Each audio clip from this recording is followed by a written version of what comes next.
Alright. Fucking start the fucking story! It's the Empire Strikes Back. It's the fucking Empire Strikes Back patch.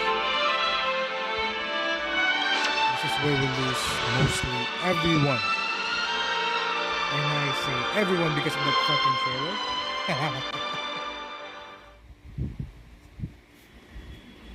Alright. What do we have here?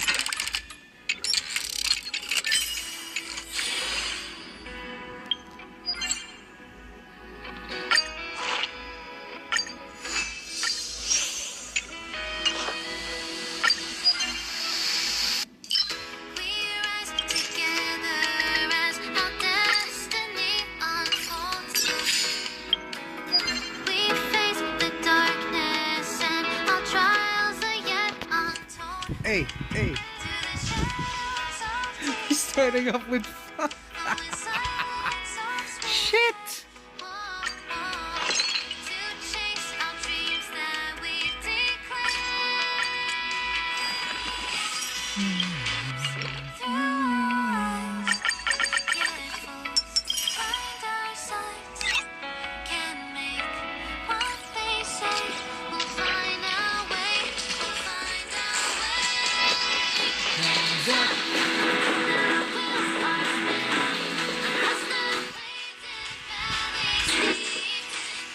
Hey!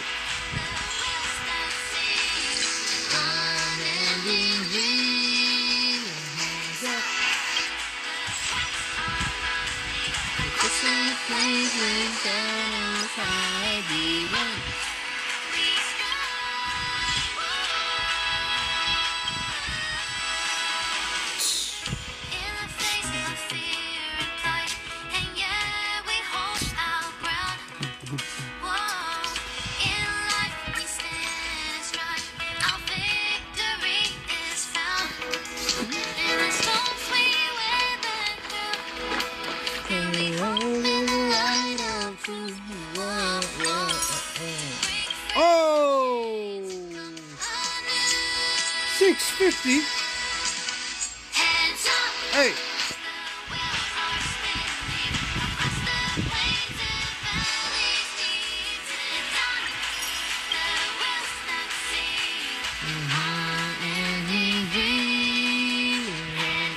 Hey! Hey! We'll claim this later. We need to fucking spoil-proof ourselves with the story shit. Alright, no.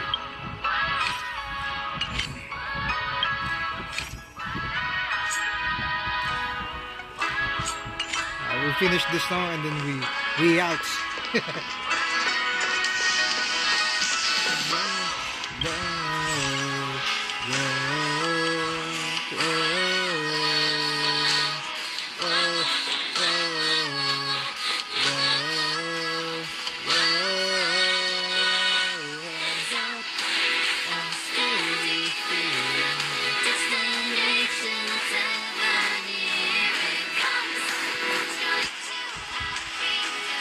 See the light of day, hands up.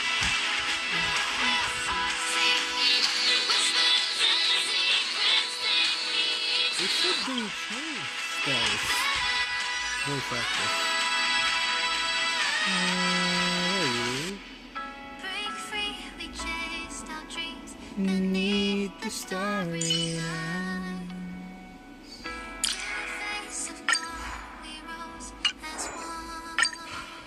When there is the chance to make a choice, make one that you know you won't. What kind of a life would I have? She didn't change much. Mommy! That's Alright. Let's not delay any further.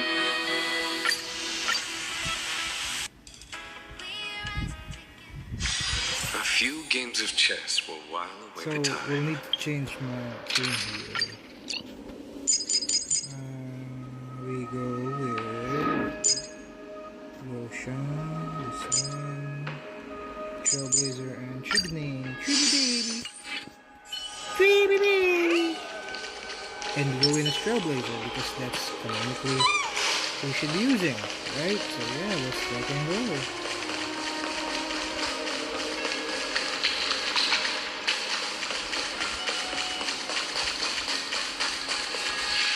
Okay.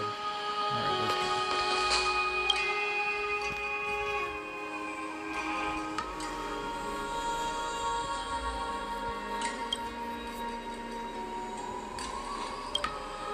The 12 constellations hover above, overlooking the vortex of chances. They embody the 12 Amphorian deities, faith, condition, creations, and calamity of this world. Now, 10 among them have fallen. Their core flames return to the origin of Genesis. Above you, constellations shimmer, their brilliance echoing the faint slumber of each titan, and you have experienced 4 ascensions and 4 portings. The Lance. I am the Lance of Fury!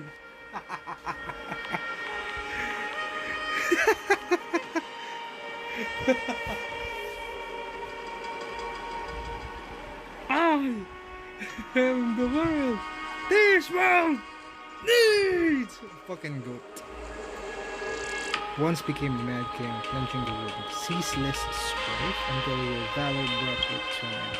And its demigod successor, the undying Midamus, choose to bear the title of Criminus alone, returning home to be crowned as the last line of defense for the holy city. Mighty Eye? Mighty Eye. May your battles know no defense. Damn! Shit! Back then, the incarnation of time entrusted Mem to you, a temple of the three fates. Back then, the lively girl with red hair fulfilled her mission and bid the first farewell. Trian, time speaks not of fairness, yet it never stops, and now this power resides in your hands. See, it's more. Fuck you, man!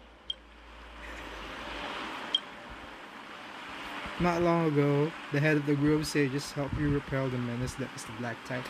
Fucking goat! Anaxagoras, and still not long past, that unruly scholar staged one grand performance, granting you a glimpse of this world's truth at the cost of his life. he never got to see or live until his banner came around, and I never got him! Fucking Jip hard cockblocked me. Fuck you, Jippy. Ah, the sweet baby. The prophecy once made the Hand of Shadow choose 2, granting one the fate of death, yet their bond wove a hauntingly beautiful tale that stretched across time. At the end, the incarnation of death, who journeyed from the netherrealm to the living, will choose to remain in that sea of flowers, retrieving your future. At the end of the west wind, we shall meet again, Castor Ice.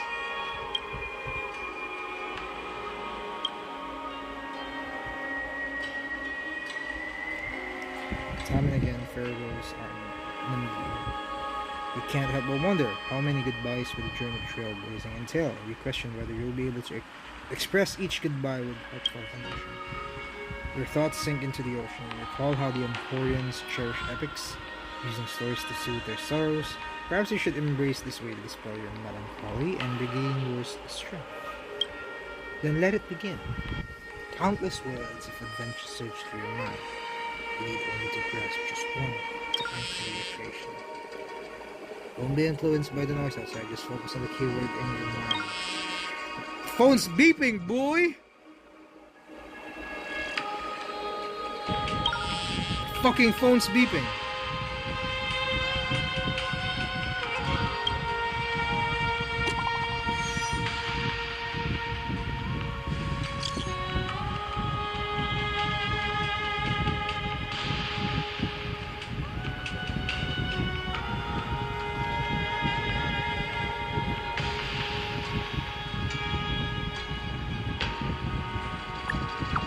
Yeah.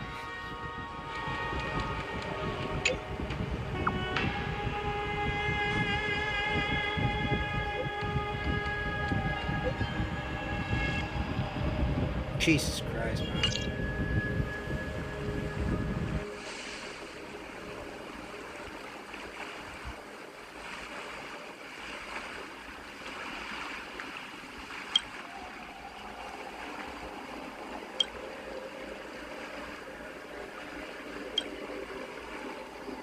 Oh man, what are we doing here?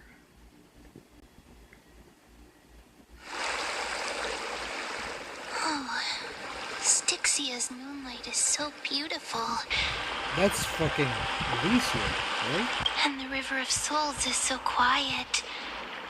It's like everything that happened was just a dream.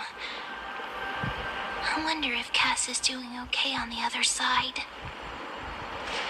If I write a letter and put it in a drift bottle, will she be able to read it? No.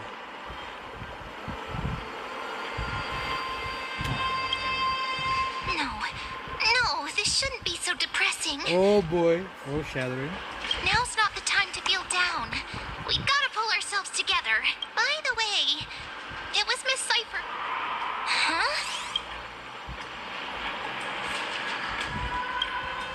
Yes, and this aura. Oh boy.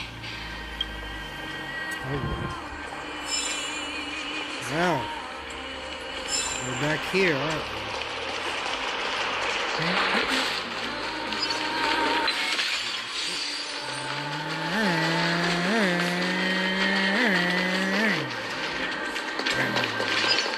Hey, what's that on the ground? Careful. It's a piece of black cloth. Now, where have I seen this before? You what? What? How could they be here? Because of fucking Cypher. Look out!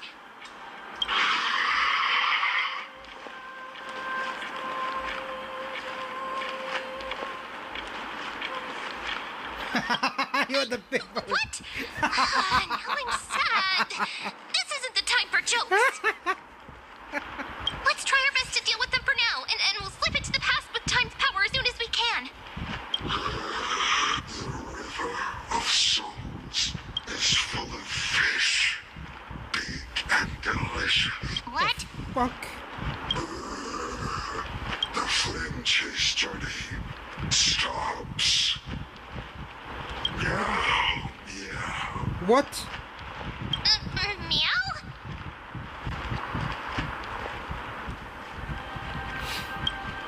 We already knew about the mad part, but are we still in danger?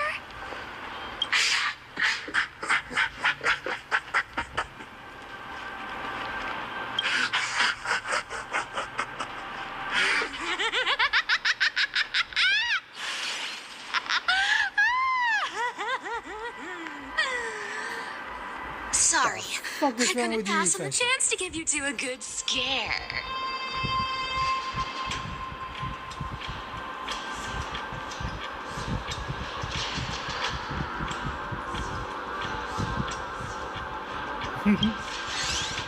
Don't run! I'm the real Cypher. The real one. Come on, don't be upset. I'm just giving you a kind reminder that Emphorius isn't safe at all. The whole place is full of dangers, including Oh, that you sword got it. master. You have Make sure you stay on your You're toes, getting no you're matter getting where you slammed are. by that fucking dark cloth shit.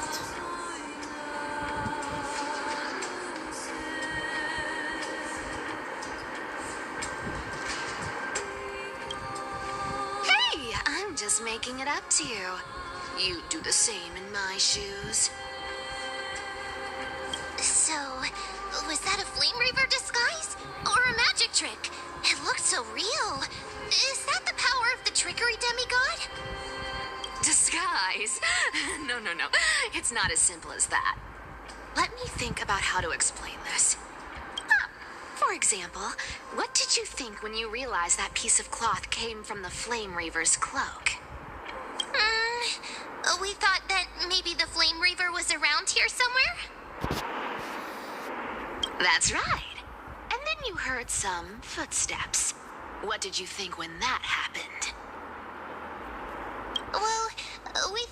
must be the Flame Reaver coming this way. Yep, exactly. I just used some hints and, mental suggestions to help you believe in a lie.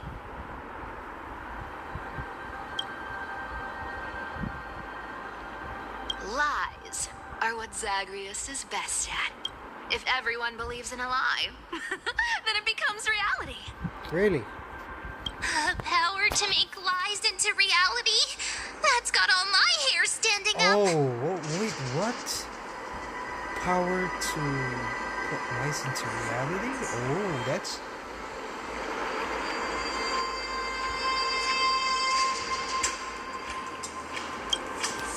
You think I might be lying? No need. The seamstress trusts you for a reason. Someone as honest as you couldn't trick me even if you wanted to. So, there's no harm in telling you. Besides, we still need to team up to go treasure hunting, right? Let's wrap up here. It's time to get going. Oh, was that your teleslate?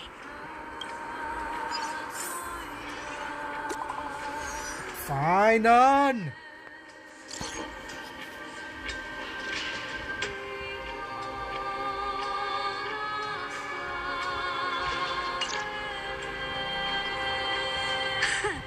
Aren't you a popular one? But I got two first, so help me with the treasures, and then I'll send you two to the grove.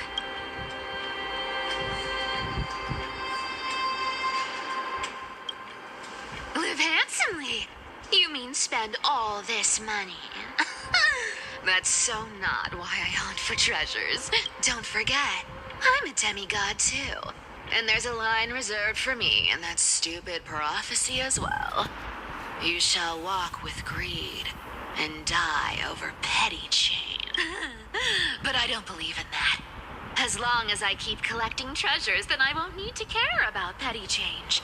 So, as long as I keep going down this path, all those predestined prophecies and fates will never catch up to me. That was a long speech. I'm getting thirsty at this rate. The treasures of Styxia aren't gonna float up on their own. Come on, Gray Mystery. Show me what the authority of time can do. Basically, I'm a demigod now. Supposedly, Trailblazer is a demigod. At least, pseudo. It's not full demigod. Or she's not. So, this is the car of the Astral Express you've spoken of. My repository of memories has been enriched with another fascinating piece of information. Thank you for leading me here, Lord Donham. I'm surprised a casual elder like yourself will be willing to journey so far to inspect the Express. Archimans hold wisdom and knowledge in high esteem. If the citizens knew of your origins, I'm sure more would be intrigued by the Trailblazer. Sadly, discussions about the world beyond the sky remain taboo. It's been quite some time since you first arrived in Akima. Presumably, you've been looking for a way to leave ever since. I've been actively gathering clues and testing different things. Sadly, the more I find out, the more powerless I feel. Don't be too hard on yourself, my lord. This puzzle has stumped Emphorius' scholars for centuries. It isn't something you can solve overnight. Even someone as gifted as yourself. That's the sign of permanence you're talking to like this. Fuck you. In the Grove, I discovered extensive research in the sky type. It appears that many scholars from Emphorius believe the taboo against the world beyond the sky stems from a curse cast by Aquila. Exactly. Of the 12 titans of Emphorius, Aquila is known for being the most capricious. Capricious how? The weather itself reflects their mood. Tranquil sunshine, mournful rain. Aquila's breath is a brisk wind, and their cries resound as thunder in a storm. Okay. Additionally, Aquila is one of the two titans whose protons have yet to be returned. The sky above affects every citizen. It's clear that Lady Aglaya's decision to confront Aquila at the end of the flame chase journey was a carefully considered strategy. If returning Aquila's corn flame can break this guy's curse, we won't have to exhaust itself searching for a way back. We can simply focus on aiding the crisis heirs. Anti-Catherians have no home to return to, so I understand your concern for your old friends and homeland. Amphicaterians. I used anti-Catherian technology, or scanning, as you might call it, to assess this car. Assuming my judgment is correct, I might be able to conduct a thorough overhaul of its power systems. Really? But Of course, that's only if you, my lord, permit me to interact with it. by all means, please proceed. Please be careful. The express thrusters are extremely delicate. You honor me with your trust. I will be very careful. Oh shit.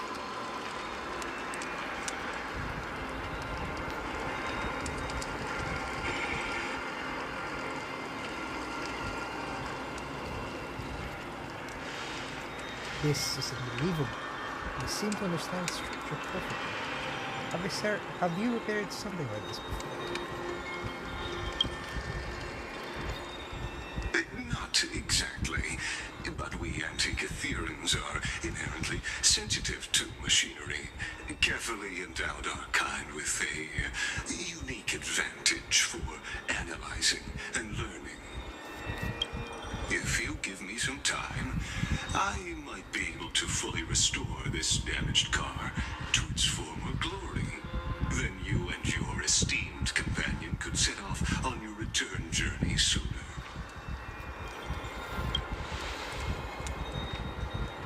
But isn't the real issue Aquila? Hypothetically, Lord Donholm, if I could open up a path out of Amphorius that circumvents Aquila's divine punishment, would you consider ceasing your support for the Flame Chase journey?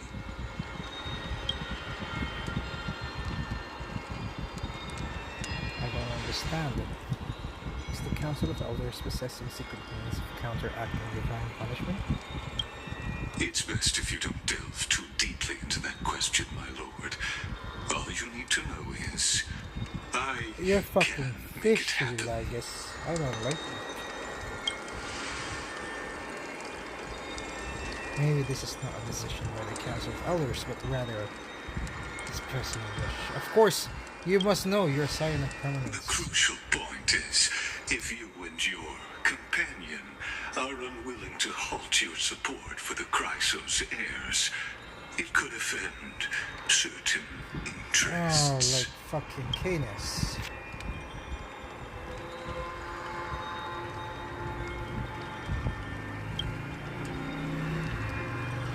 Forgive me, Lord Largus, but I must be frank. When visiting Honkai, I review the records of many council elders. Among them, only your background is nearly blank. I'd like to accept your goodwill, but given such mysterious background and motives, anyone cautious would have doubts. Your prudence impresses me, just as expected.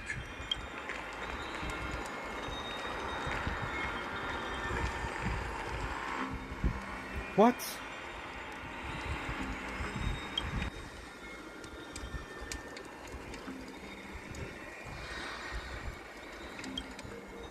Please don't misunderstand, Lord Donholm. As the Theoros, I have no allegiance to their plans, nor am I obliged to obstruct them. I am neutral. Out of respect for you, I hope to offer a peaceful solution to ensure the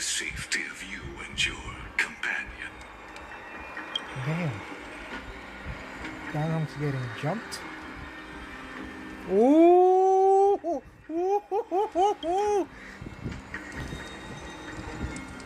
If things turn ugly later, will you help? I will not. As I said, I remain neutral. Are you asking this because you plan to refuse my offer and continue supporting the Chrysos heirs?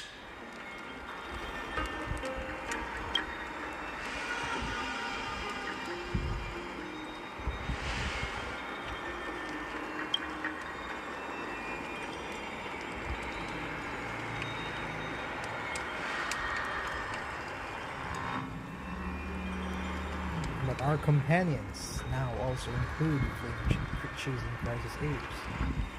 The Nameless cannot and will not ignore the fate of our companions. So I see. This is what you call trailblazing. When I asked if you'd help, I meant the ones who need help are them. Oh, down hung. Fuck you.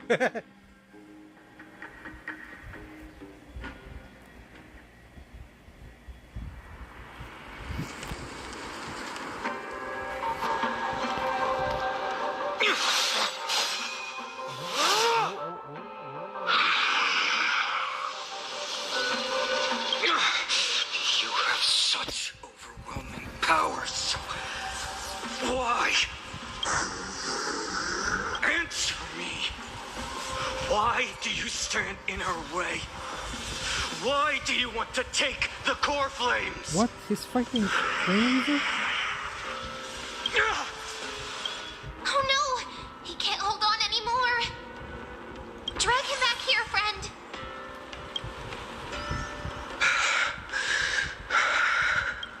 Are you okay? I'm okay. I can handle that kind of hit now. But a few months ago, that would have knocked me out.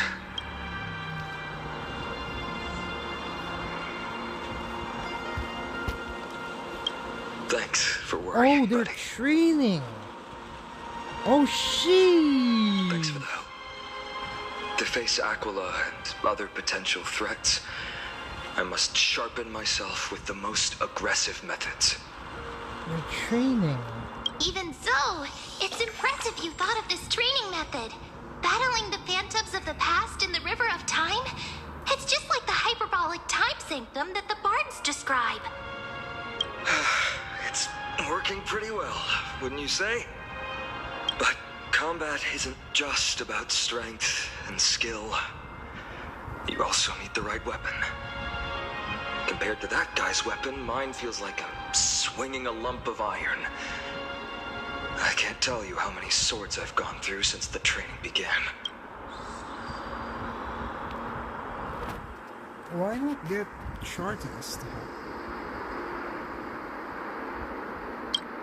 Don't worry, I've already arranged that. Of course I need him. I asked him to make a suitable divine weapon for me. It's a little embarrassing to say this, but in order to help me, he deliberately turned down all other business. Oh, Cartonis is part of this flame chase journey after all. Full of energy. Thinking about how he's been recently, maybe you're right. But, Phainon, I've been somewhat concerned about you. Lately, you seem more and more fixated on that Swordmaster in black. Mm-hmm. Connections. That's quite the sudden shift in topic. I've been holding this question in for a long time. You're getting stronger, but seeds of unrest are also growing in me. Don't worry. I'm not wielding my sword for revenge.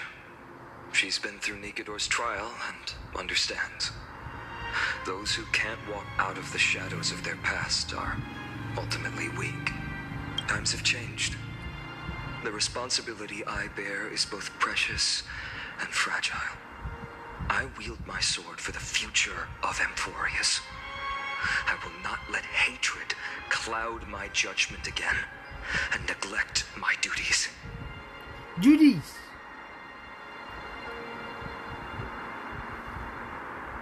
Really I'm grown. far from finished. I must continue sharpening my skills until I can match their strength. Every time I say something, things get so serious. I don't want to be the person who keeps bringing the mood down. I'm out of energy for training today. How about we go to the library of Philia to lighten the mood? Sure, that's what I've been looking forward to. We deserve to enjoy ourselves after all the hard work. Today, I'm definitely going to.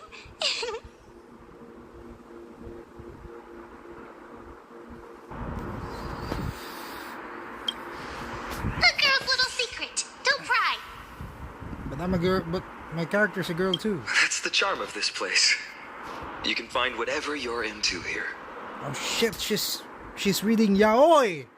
The three of us I might not know. be into scholarly books, but we could still spend an entire day at the library of Philia.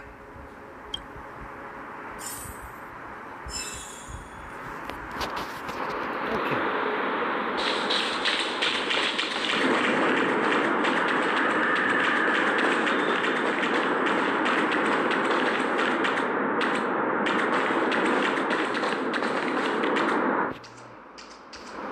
What's there?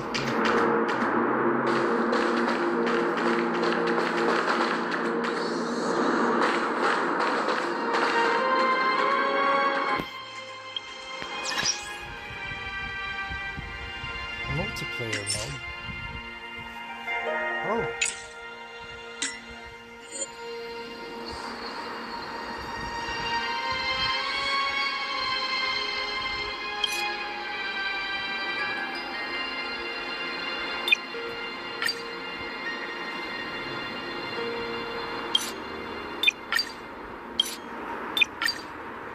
Yeah, let's.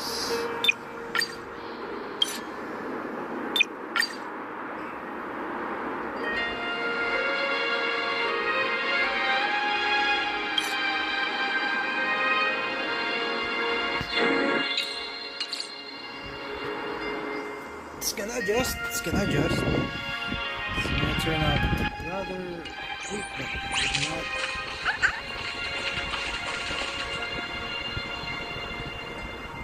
Okay, this is playable.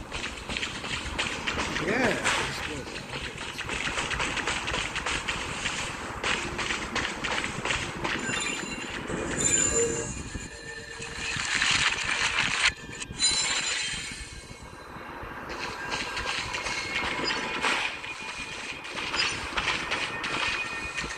Jesus Christ.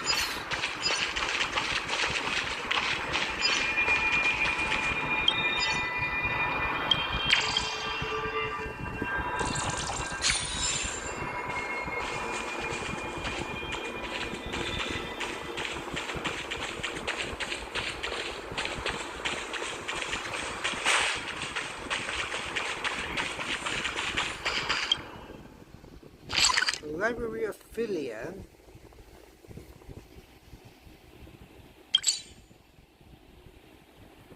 Oh, downstairs. Yeah, library of Philia. Here we are. Where was that slate last time? Was it here?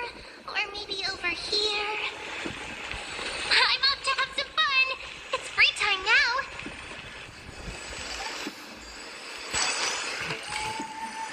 Over the past few months, you've come here more than once, fishing out a small piece of essence from the ocean of knowledge that best suits your tastes.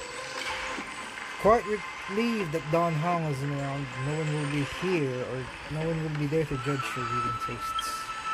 Scrolls at hand shows a line of small text, non-standard reading material. Please return to your own place after borrowing. Do not let any group of messages go. 10 exclamation marks.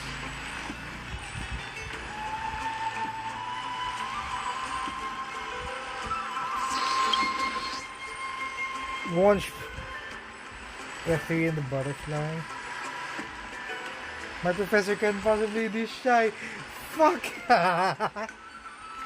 One punch god Aquila.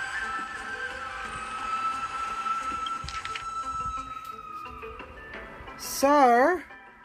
Sir, this is Yaoi.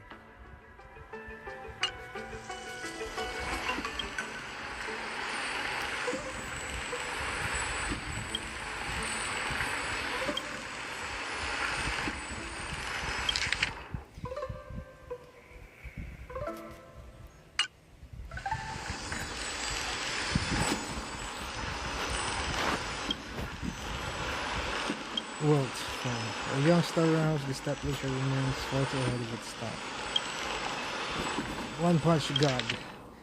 Brushing off the dust that had settled on him, he adjusted his attire and stood firm, facing the giant eagle in a tense standoff.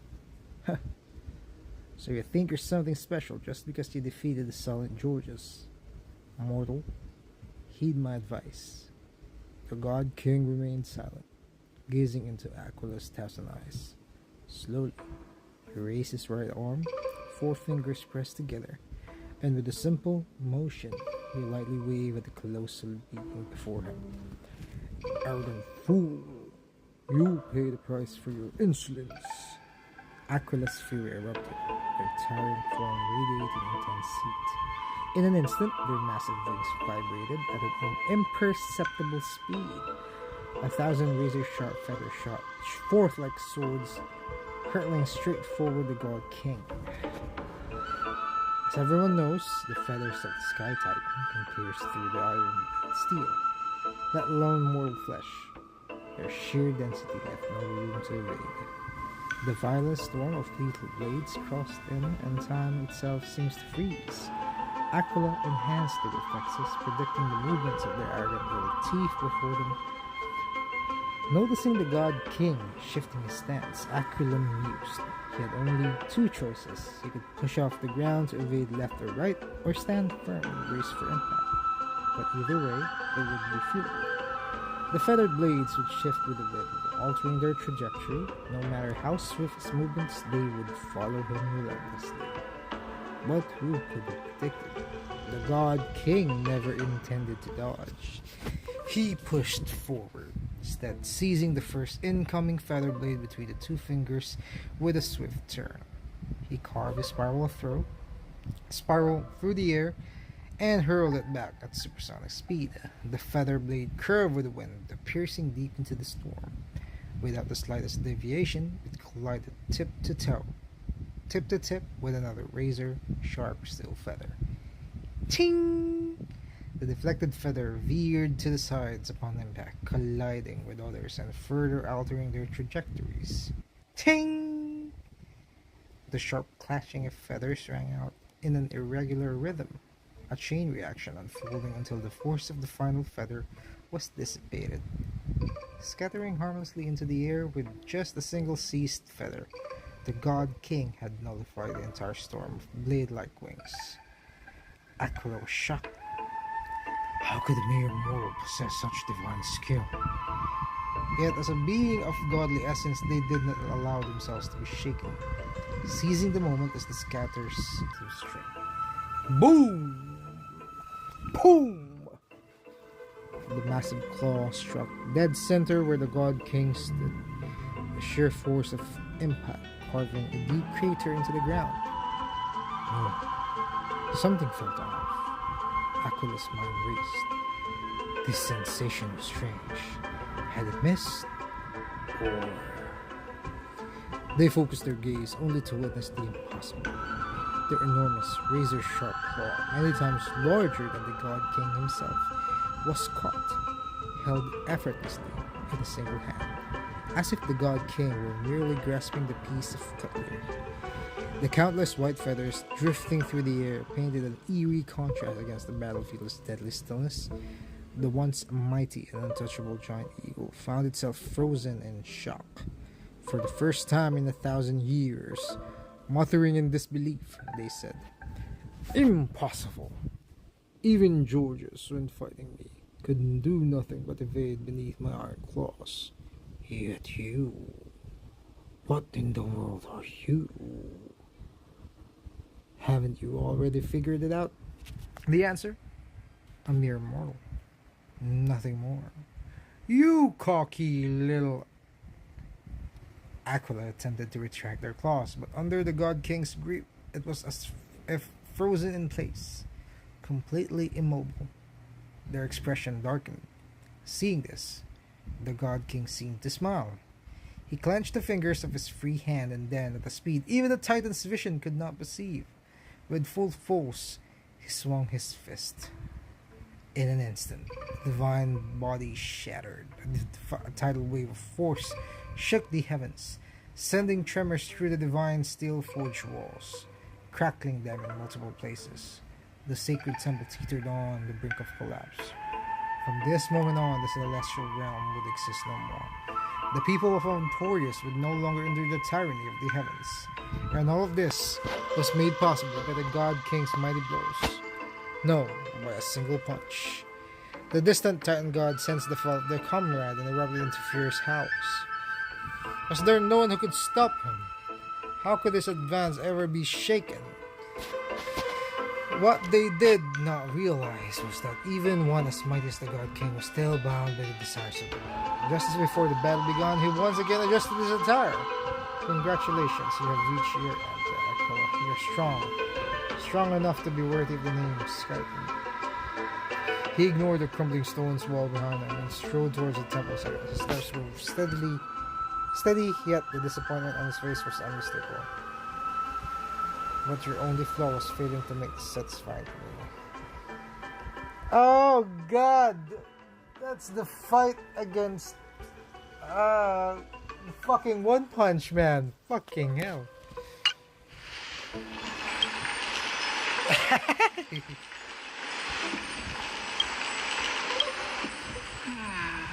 I wonder what. Let's take a closer look.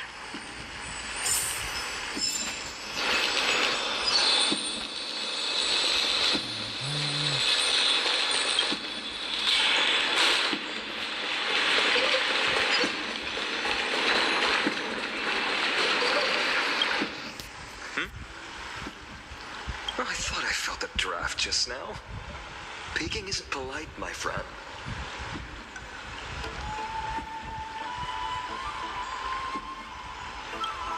In front of you all.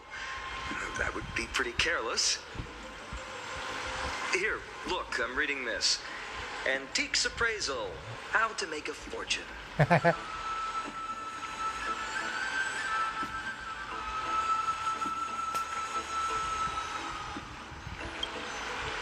You didn't know? After all this time we've known each other. That pains me. Feel like money. I've spent a lot of time pondering how Aglaia became such an effective leader. Beyond the intangible qualities like personality and ethics, a major reason is her family wealth.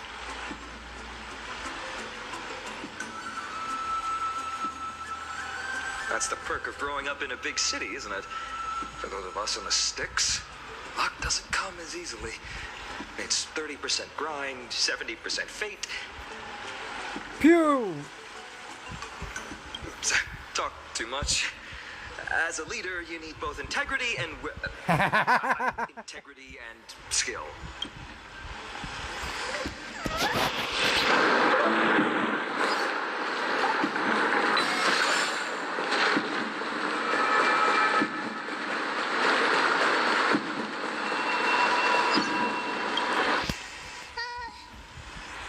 Month of cultivation, curtain fall hour, a time to feast on. Oh, but then again, are there even any spots left to fish in Emporius these days?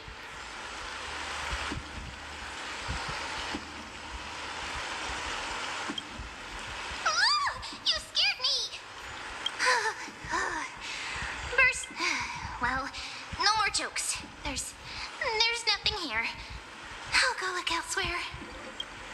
Something's odd about Mem. What are they flipping through?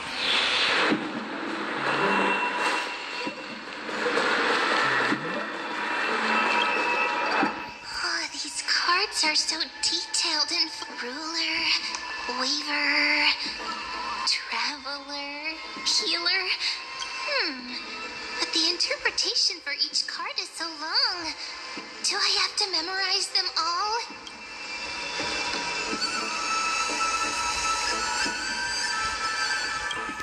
You're so flexible.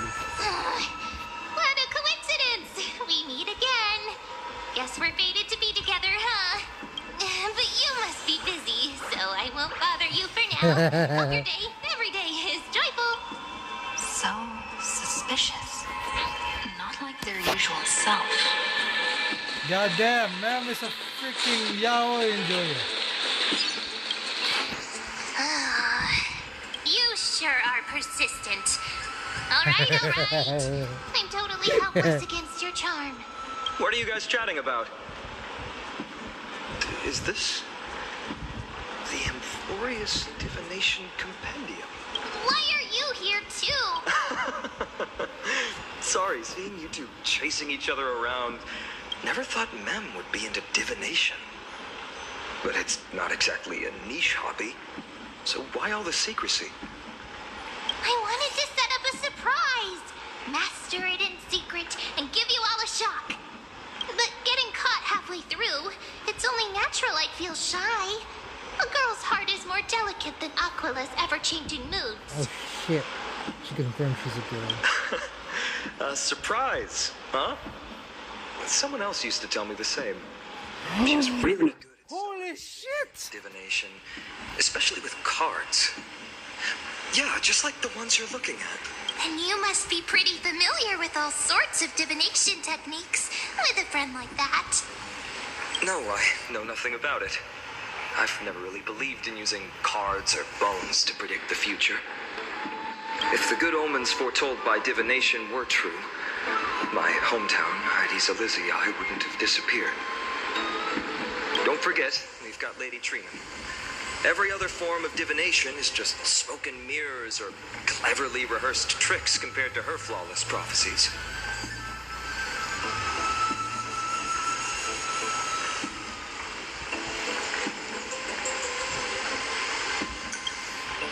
To me, divination could be a power that guides our spirits. They always cast a shadow in front of us, clouding our view of the future. That's why people turn to divination. It's just to find a small reason to give them courage to face the unknown.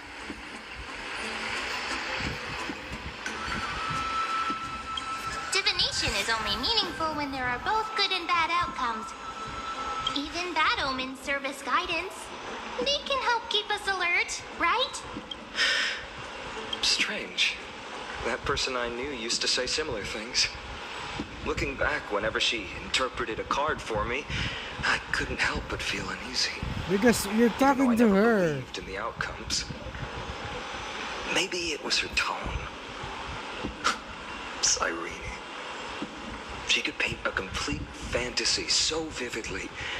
It utterly captivated me as a child. Right, I still carry a card she once used. Do you want to see it? Oh, wow! It's so exquisite! That's you. I'd love to have a card like that.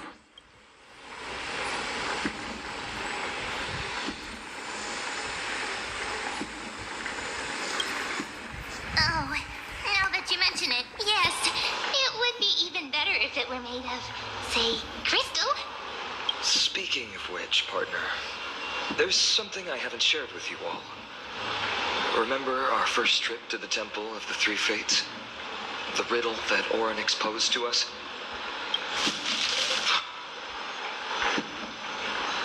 Who's there?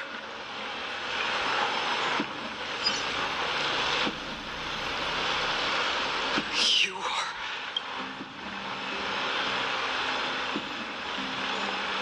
Assassins, save me. Nice cosplay. Nice field, everyone. Nice cosplay. These folks are up to no good. Black clothing. Masks decorated with golden blood. Are they cleaners? To directly call us by our name, it seems you, Lord Phainon, have studied the forgotten history of Amphorius quite thoroughly. These are the assassins. Your friend seems quite interested in us. Perhaps you could explain, Lord Phainon. It would be the polite thing. Oh, We can't let our esteemed guests pass away without understanding. During the Chrysos War, to combat the Chrysos heirs, several cities formed an underground assassin squad called the Cleaners. Their task was to erase anyone with golden blood from existence. Assassination, poisoning, political persecution. They would do anything to achieve their objective. Well, this historical perspective seems biased, glossing over the Chrysos heirs' abuse of divine powers and their blatant initiation of war in order to defame our predecessors. Could you disclose the name of the author behind this popular legend, Lord Phainon? I'd hate for the innocent children of Akamar to be tainted by such slanted narratives. You should have stayed buried in the dust of history. The Citizens' Assembly has once again legitimized the mission of the Chrysos heirs. But as for you, not one citizen would cast their vote for you. Executioners lurking in the shadows. What does it matter? We've long since stopped expecting to be understood.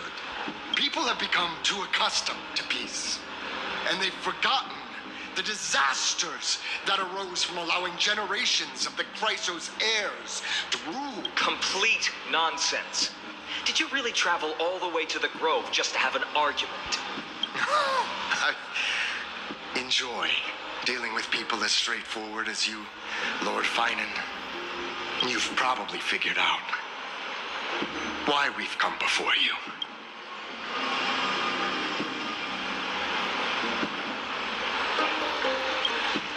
Keep your cool, partner.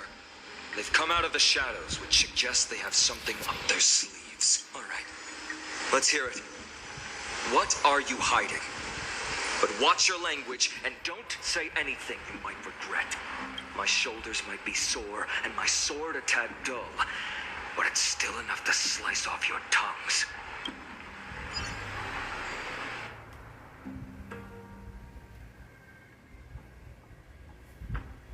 here we go.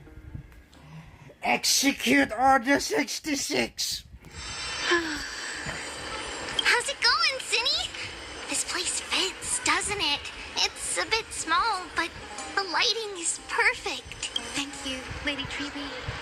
With this, Oh, the Twilight Ika Courtyard can be baby. reborn in Akama. Do you like it here too, little Ika? Oh my god. So cute. Chunky baby. It's so bright here. Maybe you should rename it. How about Luminous Courtyard? Lady Treeby makes a good point. But Twilight Courtyard carries the long history. Right. How does the legend go again? Oh. Even Lady Treeby forgets things. We just haven't prepared lessons in a while now, so we're a bit rusty. Now we remember. Kremnos and the Firmament, Volume 3, Section 5. With Elysia, the Day Thunder Knight, striking down the Eye of Twilight, the divine war between Nikador and Aquila, which spanned centuries, came to an end. Thereafter, the Skyfolk gradually declined. Numerous sky fortresses were abandoned, and their descendants began to establish themselves on the land. Finally, those descended from Elysia the Day Thunder Knight were welcomed by the scholars under Circes and established the Twilight Courtyard in the Grove. The historical records seem slightly at odds with our memories, but the details from that time have become somewhat hazy to us. Oh, I forgot. For Lady Treeby, history is more than just words on a page. It's something you personally lived through. Little Ika loves listening to the stories from the legends. I'm sure you're also God, I wanna imagining pull Ika. one day you'll be as awe-inspiring as the winged beasts by Celiosi's side. That day will come. I believe it. Just keep growing. Lord Crediros? Miss Hyacinth, And Lady Treby, good to see you're doing all right. I heard Doing all right. What's going on, Crateros? there's been another violent incident at the market. A shop was smashed and looted. It's the third time this week. How can this be? I always thought that with Lady Aglaya here, Akama would remain peaceful. That was true in the past. But these days, forgive my bluntness, her senses may not be as sharp as they once were. Aggie. In my opinion, malevolent forces have noticed the slack in the Golden Threads and are now plotting to exploit the opportunity. The Citizens' Assembly just wrapped up. Why is there still unrest? The Chrysos heirs won by only one vote, Lady Treby. From my years of experience, a narrow victory often walks hand in hand with unrest. Trouble! Miss Hyacinth! Trouble! Clementine! Take a breath. What's going on? Please! Something terrible has happened at Marmorial Palace! What is it, Doctor? Calm yourself and talk us through. Lady Aglaya! It's Lady Aglaya who's in trouble.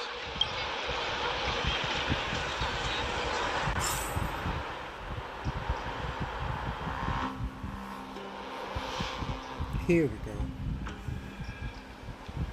Fucking Canis, man.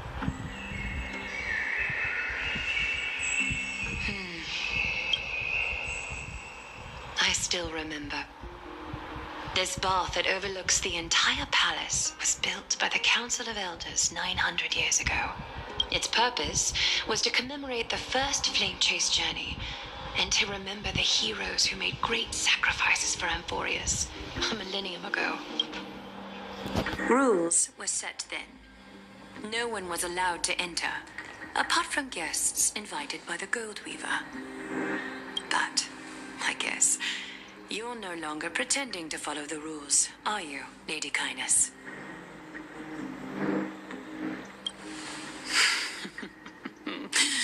Aglaya. You ageless witch, hiding behind a divine facade to deceive mortals. We've been far too kind with you. Kind? There's no need to use such a word to cover up your incompetence. Anaxagoras humiliated all of you before the citizens. If you still had any shred of shame, you'd throw yourselves from Dawn Cloud at the curtainfall hour to salvage the last fragments of your dignity. Demigod, why not gaze into the water's reflection and see the wretched face you wear now? These days you're not only blind, but also deaf. The cleaners were born for this moment. When all orders, rules, and laws fail to restrain you, it's time for the dagger to pass judgment. If you're in such a hurry, give it a try. Going toe-to-toe with a demigod? We're not that foolish. The dagger isn't at your throat, but...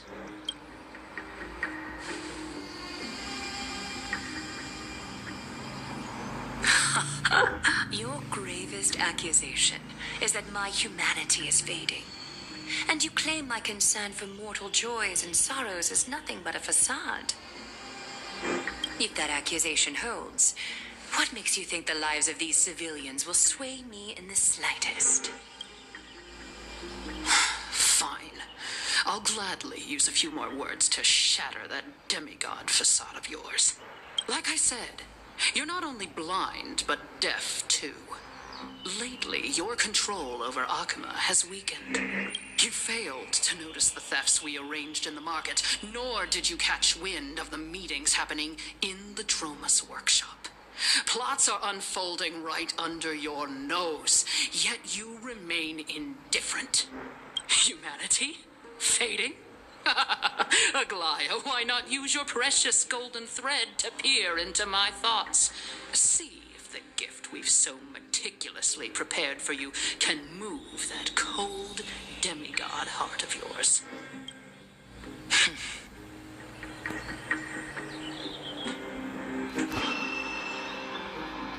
In this moment, I only regret not being more ruthless.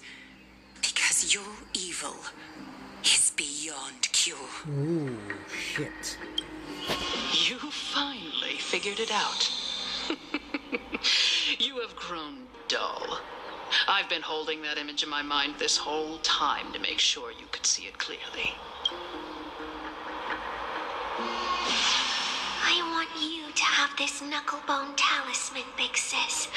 I hope it brings you luck every day and keeps you safe from bullies. That girl who can't speak or hear. What if she accidentally lost her eyes, too? You know better than anyone what it feels like to lose your sight. Imagine if 1,000 years ago you, already blind, had also lost your voice and hearing in your youth. Would you still have become the Aglaia you are today?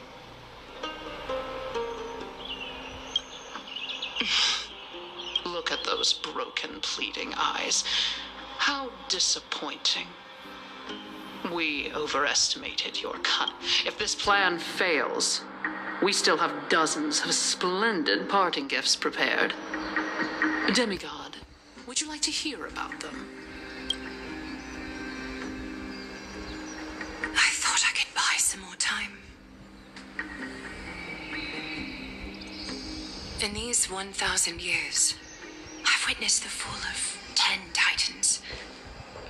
From my naive arrogance at the beginning to slowly learning how to guide others.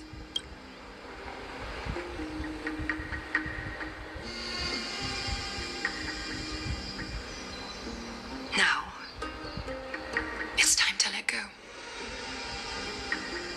I should be grateful. Grateful that I've reached this moment. To let my departure become a path for others to follow. What? Have I done enough? If I embrace that prophecy now and sink into the warmth of these waters,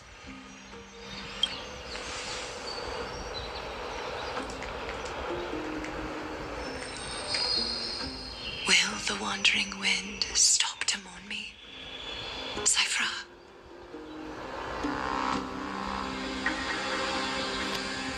What? What the fuck?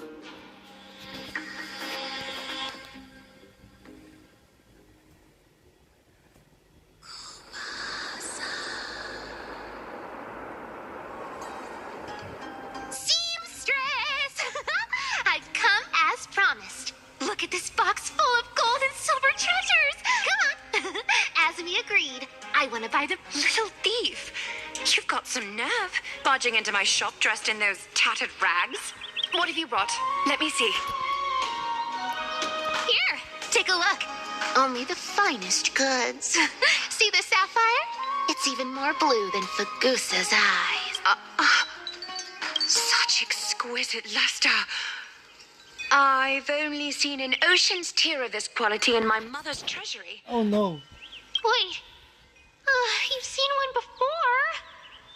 And here I thought I'd leave you speechless. It's just an old memory. My family estate all burned to ashes long ago. This workshop is what I built from scratch. Wow. A daughter rebuilding her family business. Mind your manners, Kitty. Tell me, Cyphra, where did you come from? And how did you acquire these treasures? I won them fair and square in a bet. What? Do you doubt me? Speak up, seamstress. Give me a Strange. You're clearly lying to my face, but my golden thread doesn't tremble at all. That's because I'm not lying. I've been telling the truth from the start. Is that so? The scars and the mud stains on your face tell another. Oh, come on. Can't we just do business without all this chatter? Don't worry. How can I trust a word you say when you're so Dealing with you rich people is such a pain. Always waste. Hold on. Your treasure? I'll accept it. But that said, I do have something that would suit you perfectly. Oh. Look. Come a bit closer. Oh. It's shimmering gold. Absolutely stunning. These golden boots are the gold weaver's greatest treasures. Though not as valuable as the most precious, legend has it that Zagreus blessed these boots. Put them on, Sephra. Then don't get caught again. A face as lovely as yours deserves better protection. You rich folks just love sticking your noses in everything, don't you? Well, I'm taking these now, so don't get any second thoughts. What's wrong? Do you have a smaller size? These are way too big for me. Well, I suppose you'll have to grow into them. Do you have to interrupt me in the middle of my story? Fake? What's fake? Those boots definitely don't hold Zagreus' divine power. You're Amphorius' most cunning liar, and even you were fooled by a Glyad. Watch your mouth, or I'll feed you to the fish in the river of souls. Weren't you curious how I got tangled up with that seamstress? Well, now you know. I didn't expect such a simple story. How disappointing. But, boss lady, there's a chance Aglaia wasn't trying to trick you? You're defending her. No. I just think the story's so moving, it'd be a shame to ruin it with a lie. If I could cry, I'd be in tears right now. Good thing you've still got a sharp tongue, or you'd have been stuck guarding someone's front door ages ago. Enough chit-chat. Let's take a look at this place.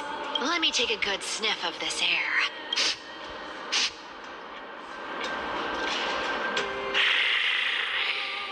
This air, it's filled with the scent of treasure. Thanks to Castorus and Grey Mystery, the ancient city's barrier was finally dispelled. Time for treasure hunting, Barto. Lead the way, and what... Well, I have a suggestion. How about, 70-30 instead? Listen closely. Do you hear that?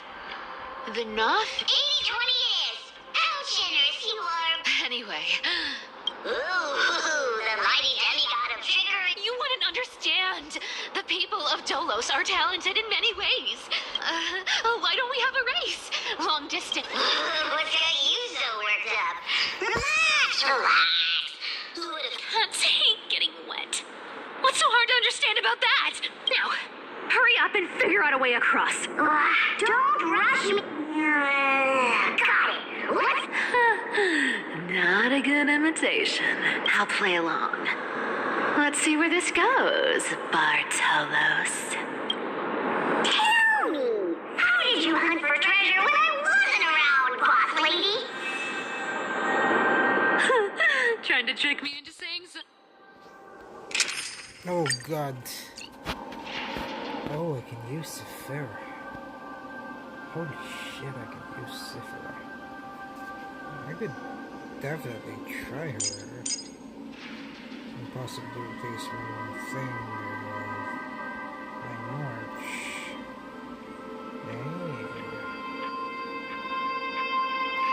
We can do that, yeah. Let's try this. Something. Not a chance. You're as sharp as ever.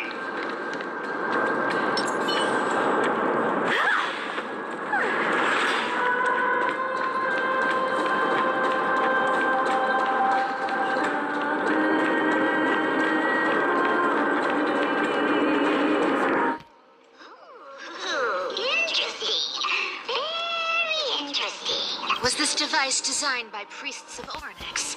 Do you think you can handle it?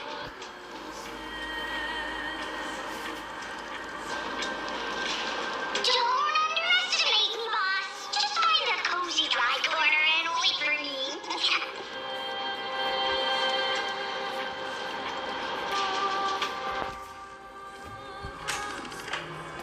Mission accomplished. Now you don't have to worry about your tail getting wet.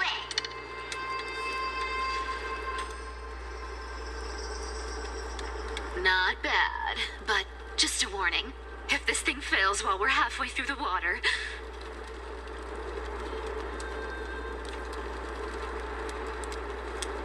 Don't worry, trust me.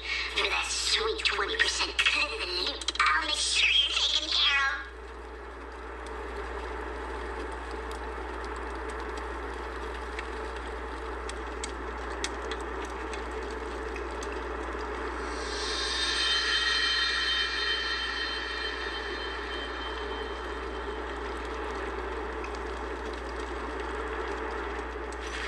Not a good sign to be empty-handed.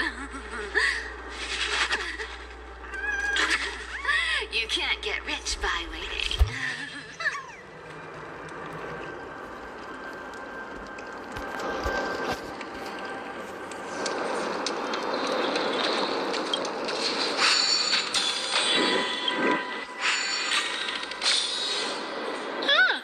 This feels truly magical.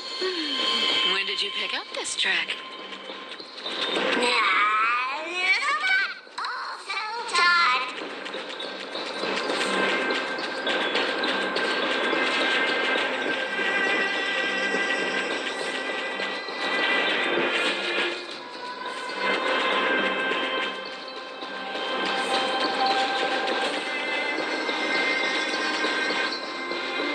We're here.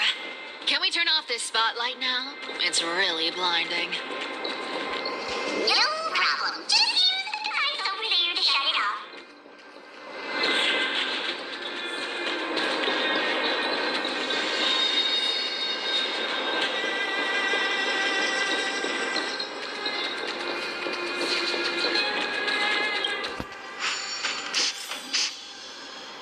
The scent of gold coins, gems, and fine leather.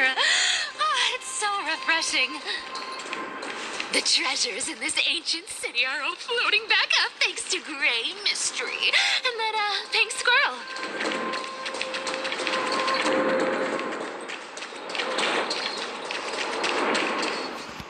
Yes. What are you waiting for? Roger that. Watch.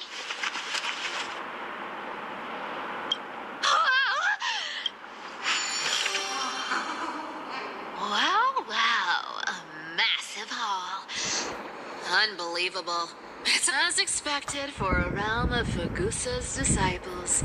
This entire chest is filled with ornaments made from ocean's tears. Here, take this. See if it suits you. Ooh, thanks for the gift, Bob. Look at the clarity of this purple crystal. It matches my skin tone perfectly. Let me try this on.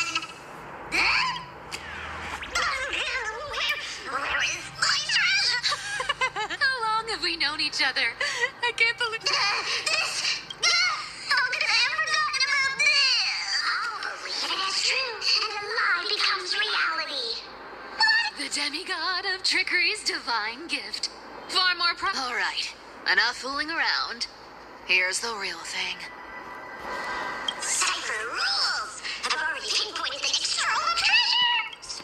Boss lady, we're set to make a fortune this time! Got any plans on how to spend it? Of course. Spend nothing. Have you forgotten my silly prophecy? Whoa! Isn't that right? Once activated, this thing makes a racket that can hurt miles. Seriously, what was the Titan thinking when they came up? Hey, if you don't want the trickery to be exposed, you'd better start by Boss lady, you're absolutely right.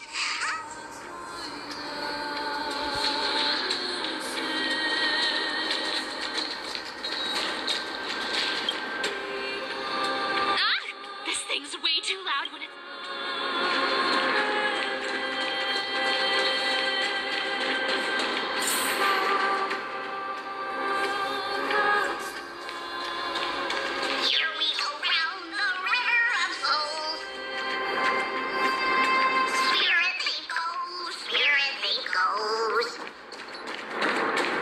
Ah, what are you even singing? You're totally out of it. There's a big guy guarding this place. Yeah, big and dumb. Just a pure lump of stupidity.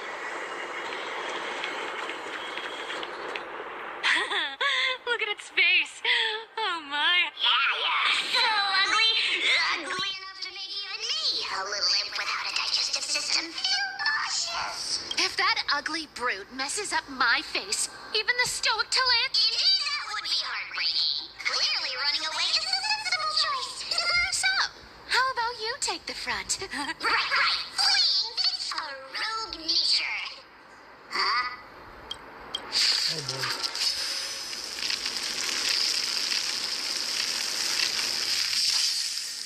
Someone else take this one?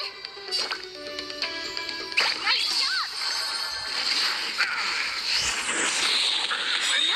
Fortune light. Eternal sleep is the dead return!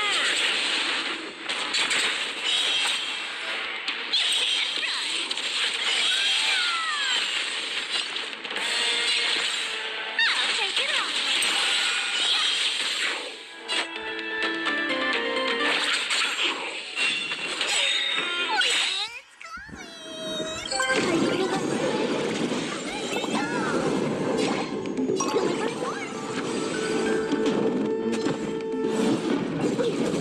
You want to take advantage?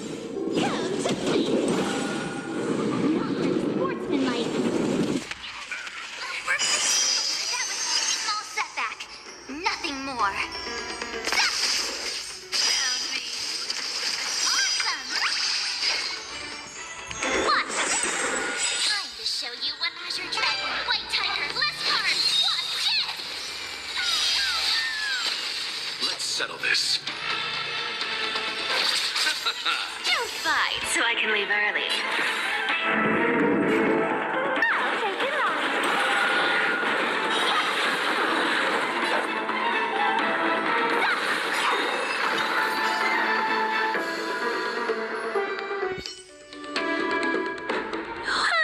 Such an ugly and used. Hey, the Bartolos. Yeah. Look at you, all shaken up. Can't handle even this bit of action. It should be safe here now. Get to work. Aye, boss lady Cypher.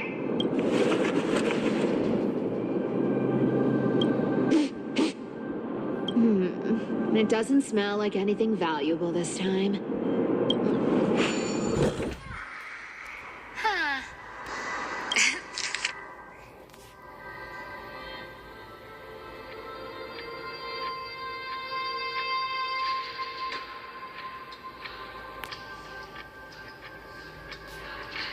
Ooh, this looks tragic. Do you think they made it to Akuma? Probably not. I've never seen or heard of anyone from Styxia and Akuma. At least, I'm still left for Dolos. Guess this city wasn't so lucky. It does seem unfair, doesn't it? Just because they were born in the wrong place, they had to face such... Yeah, the world just isn't fair, is it? Speaking of the world-bearing titan, Cypher, didn't you tell me once you used to be an apprentice at Temple's priestly court? Did I? Yeah, you definitely told me, and I remember it clearly. Oh, right. I did tell you. It wasn't a big deal.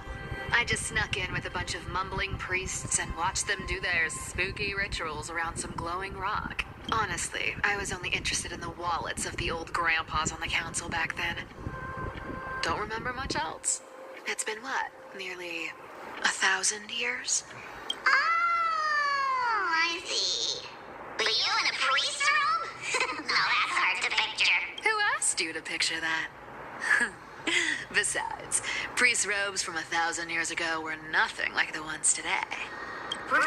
I didn't think about that. I was just curious if you ever overheard anything interesting from those priests.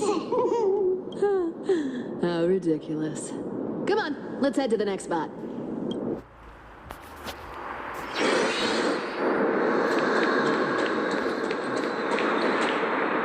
this roadblock come from? Ugh, this is so annoying. Oh dear, we're stuck here. But I have a plan. Should we call on that big, noisy, cumbersome hand of Xandria? Never thought that thing would actually come in handy. All right.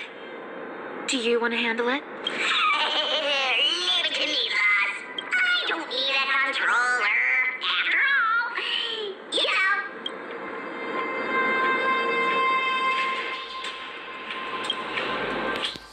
Hand of Zagreus. My darling. Activate.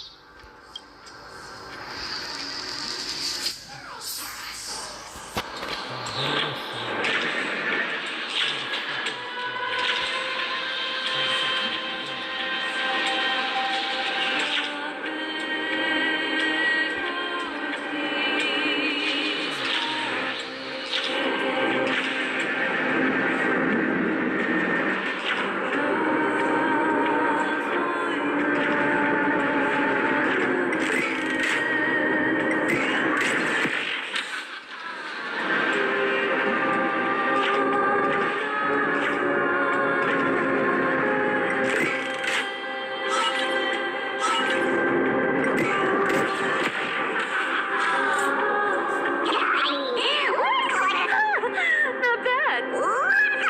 Hey, slow down. You know, that question. The one you specific... Forgive me, boss lady, but have you been under a lot of stress lately? I didn't ask anything. You must have imagined it. Oh. Maybe you're right. I have been a little on edge lately.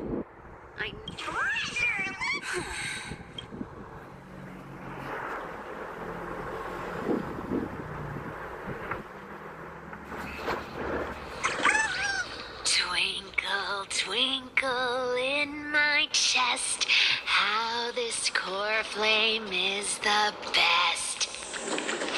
Wow, when it comes to singing, I still sound better than you, boss.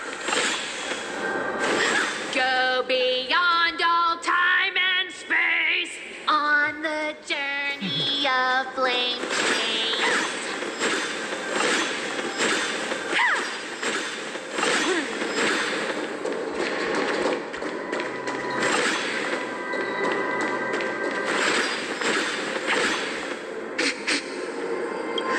This scent feels like... Incredible indeed. If even boss lady said so, how could I not be?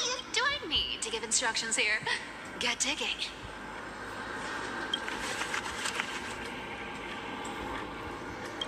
What?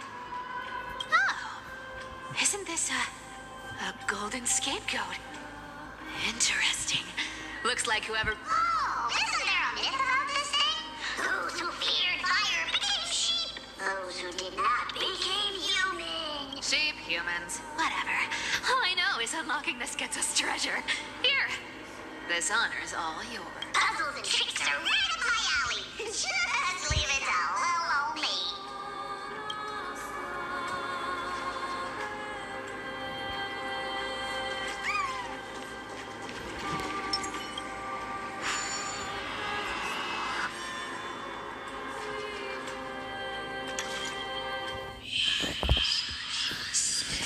Slow moves. Huh.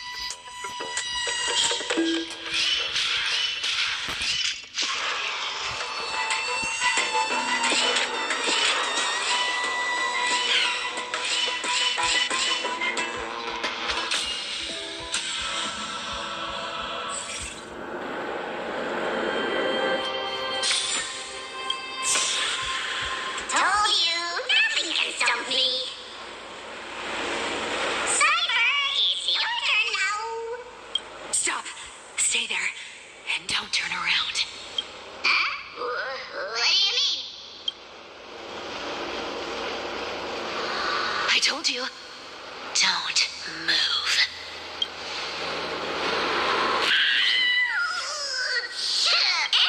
My poor old back. What are you doing? Shh, quiet. Don't say anything unnecessary. That seamstress.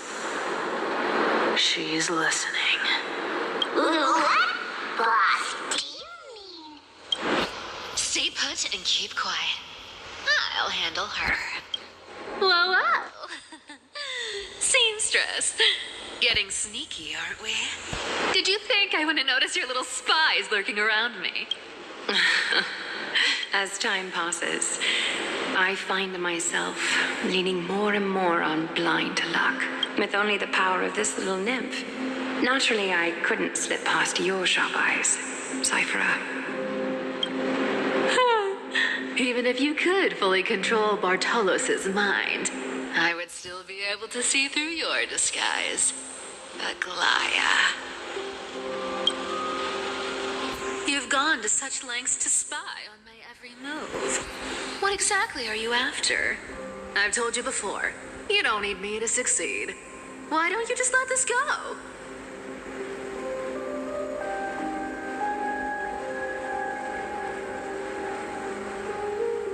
I already made an exception and got involved with Castorus and Grey Mystery. Asking for more now. Isn't that pushing your luck a bit too far?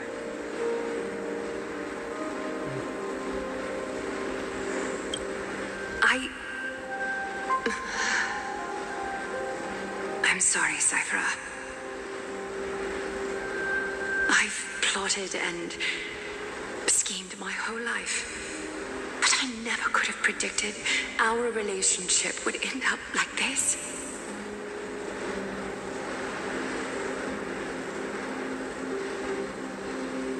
I've spent centuries trying to figure out where I went wrong, replaying every moment over and over. But you've never given me a chance to explain myself face to face.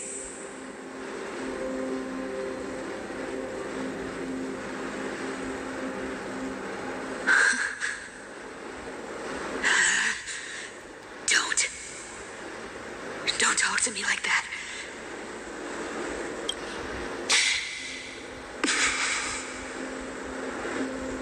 A 1,000 years ago, out of foolishness, I let my silence steal away the most beautiful sound I'd ever known.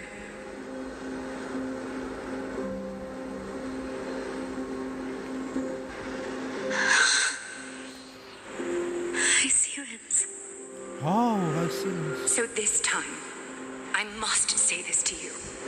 Even if it's all in vain. I need you, Cyphera. The Chrysos Heirs mission needs you.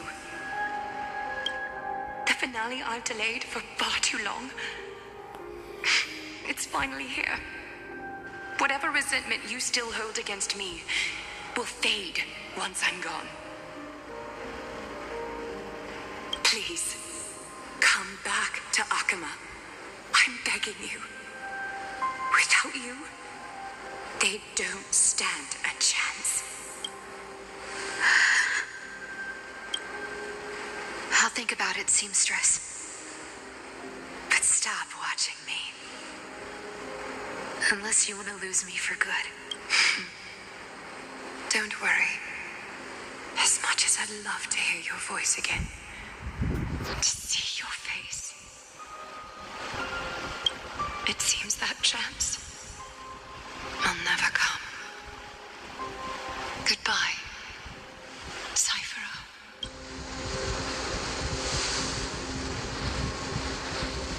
Goodbye, Aglaya.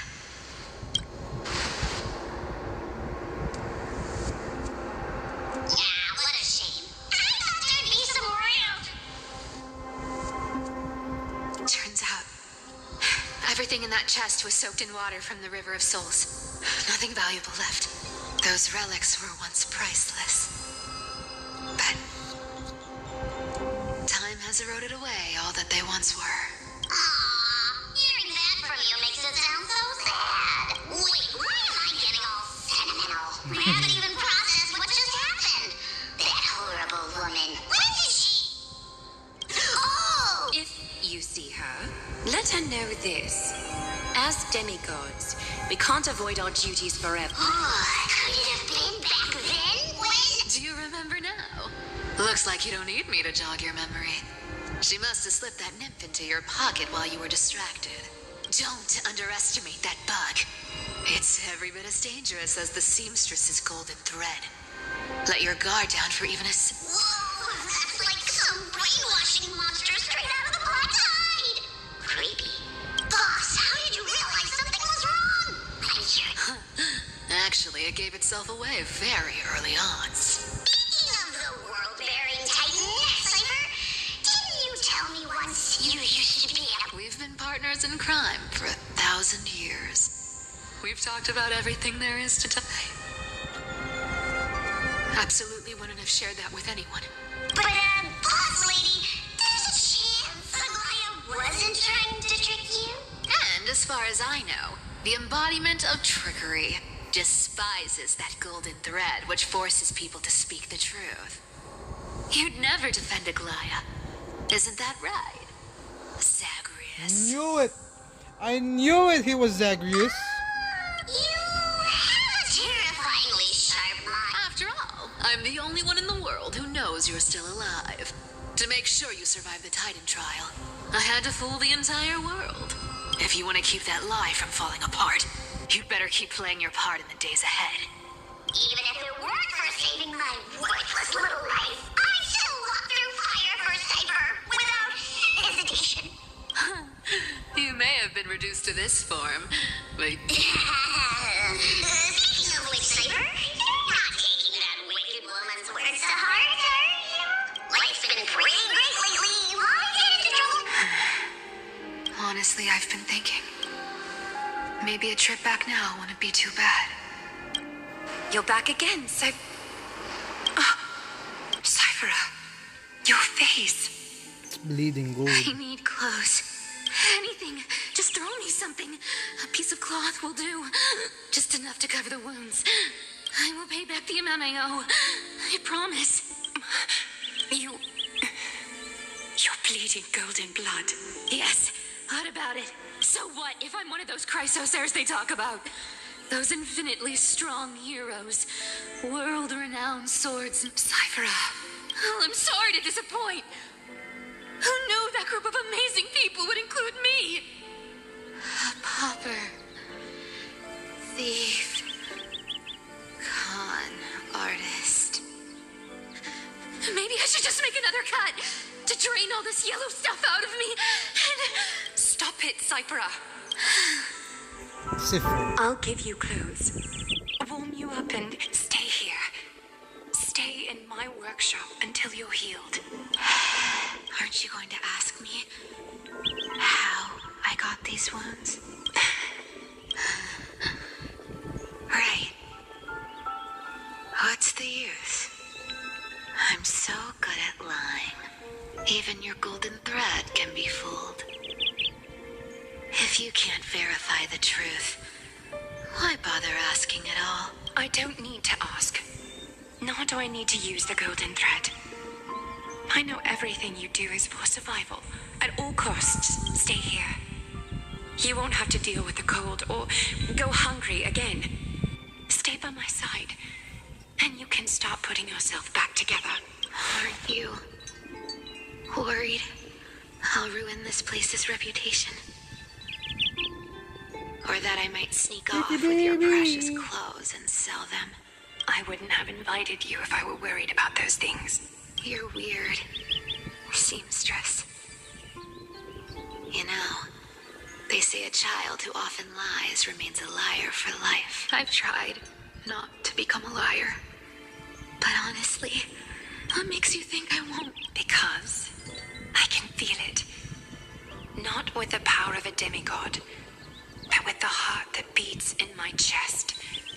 You love this place. That's why you keep coming by, but also why you hesitate to stay longer. After taking over Nestia's divine authority, I became used to letting the golden thread distinguish sincerity from falsehood. Cyphera, you're an honest thing I've given to this world. And also a challenge the world has given to me. Stay here with me. You have a beautiful face. You've got a way of talking that's hard to follow. All right, Let's make it a deal. You have 1 day to change your mind. Once the action hour passes, there's no turning back.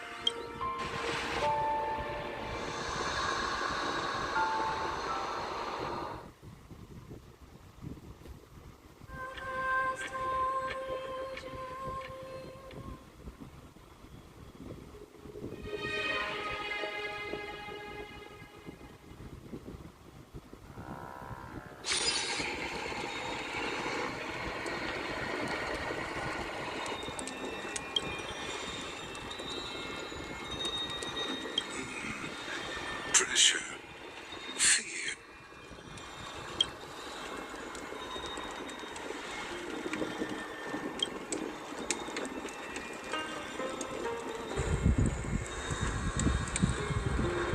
From what I know, these stories are true. The kindness we know today, strictly speaking, is the 27th kindness. Objectively, the rise of the cleaners was both inevitable and necessary. Yet their ruthless and twisted methods earned them nothing but disdain and condemnation.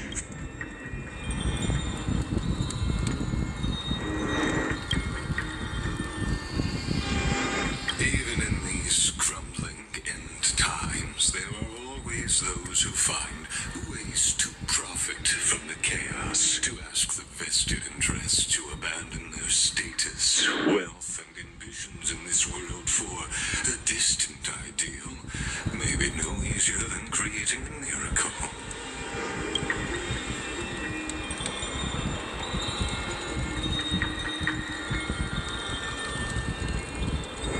Aw, Donna. Thinking about Trailblazer.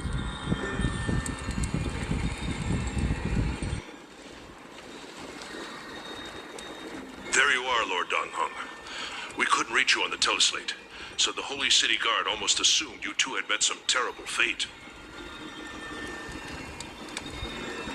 You pests crawling in the shadows, back off. Your plot ends here. You played your hand. Run while you still can.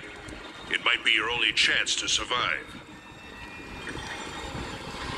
Stay away from Akama forever.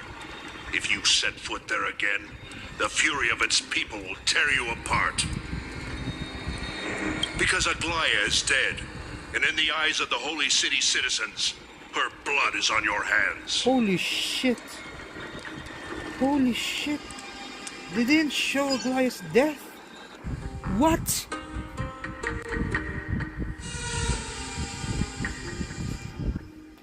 Why didn't they show Aglaya's death?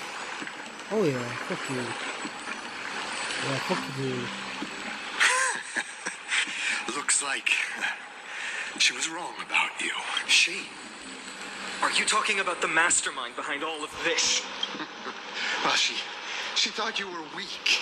She believed that even when you were facing the evil that you claimed to oppose, Misinterpreting mercy for weakness shows how arrogant and foolish your master is. They're still alive. With proper care, they'll pull through in a few days. But I must warn you, I haven't fought a human in ages. I can't guarantee I'll always be able to hold back. They're lucky they're still alive. If you feel as lucky as they are, try me.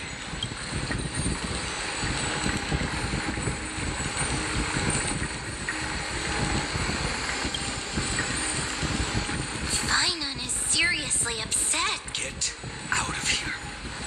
Don't show your face around us again. If your master wants to stop the flame chase journey, she'd better bring an army that makes Kremnos at its peak look like child's play. I've said it more than once, Lord Phainon. We're not here to start a fight. We came only to ensure you weren't anywhere else. While you were unaware, we already accomplished our mission to buy time. So, Lord Phainon, until next time. Are you okay? I'm fine. Anyone who uses innocent lives as bargaining chips has gone too far.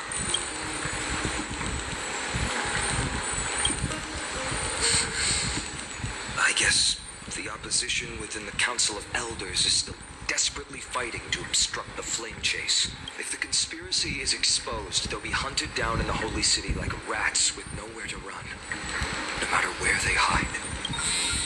Why, tell us, Slade.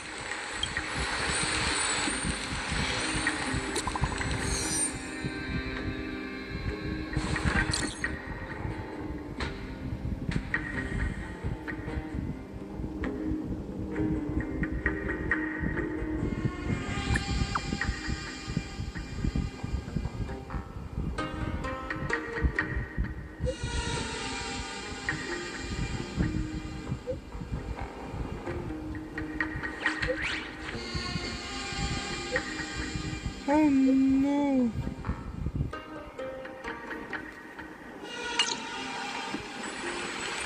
Aglaya, is this blasted? Those guys. I've heard from more than one person it doesn't stay calm. This could... Phainon, what should we do next? Stay on course. I'll contact Treeby and ask her to keep the citizens calm. Hurry back to Akuma. I won't be merciful this time. Yes!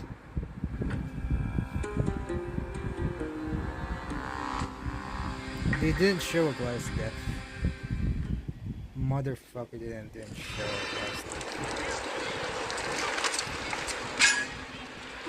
Cartonis.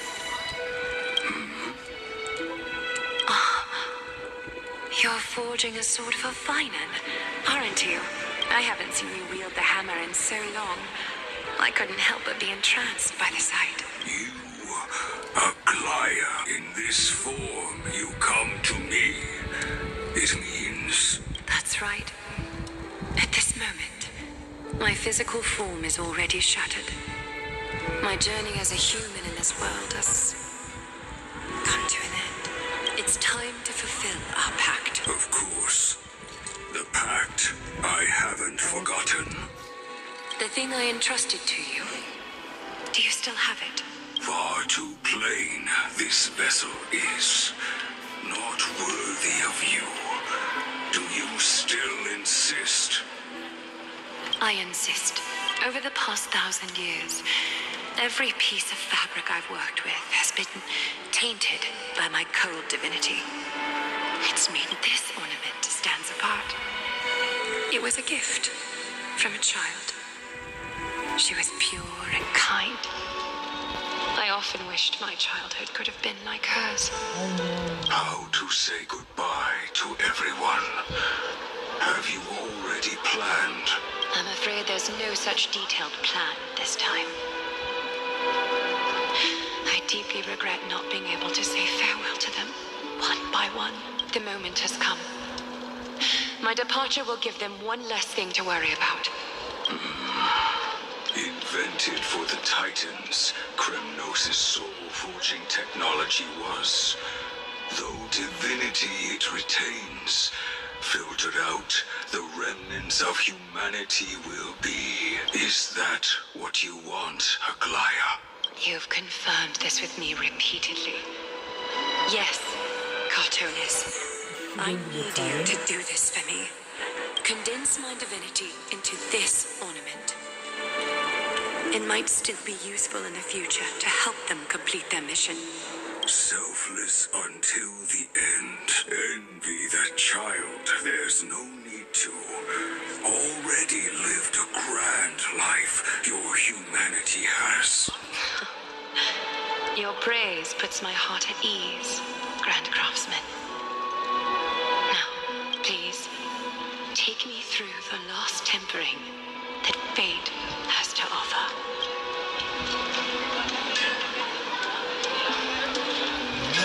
Come on.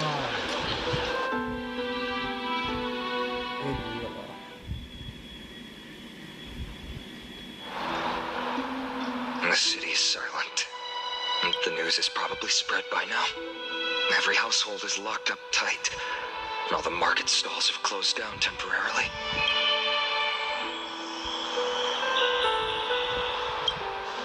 I hope so.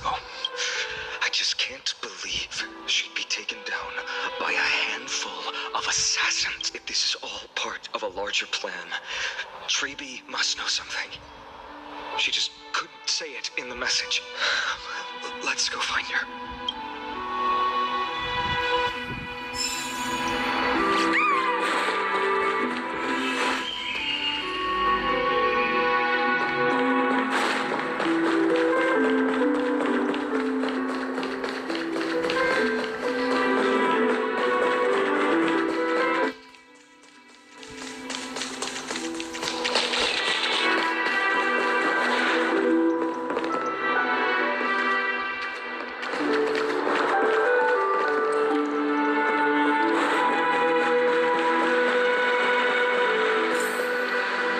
Came back before us.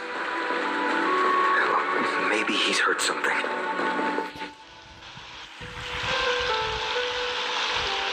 Don't worry. The cleaners didn't lay a hand on us. Lord Krateros, were you in the city when it happened? What exactly went down? Regrettably, no one knows the details of that moment. Eyewitnesses only saw. It's fine. Eyewitnesses at the Memorial Palace saw Aglaia fall from the Chrysos air bath. Oh, God. She showed no signs of life by the time the Holy City guards approached to check. They were too afraid to jump to conclusions. After all, she was a demigod who lived for over 1,000 years, the leader of the Chrysos heirs. Most citizens of the city believed that death couldn't touch her. She was pierced through the heart by a uniquely crafted dagger. I saw it for myself. It's one of the weapons carried by the cleaners.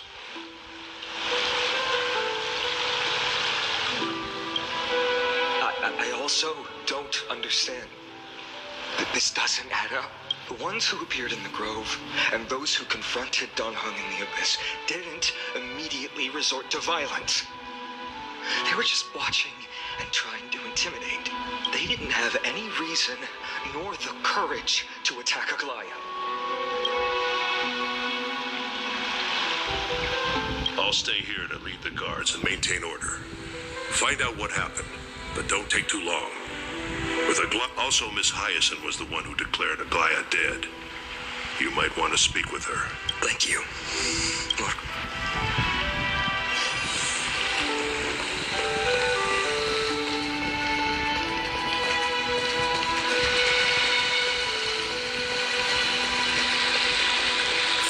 The baths are empty.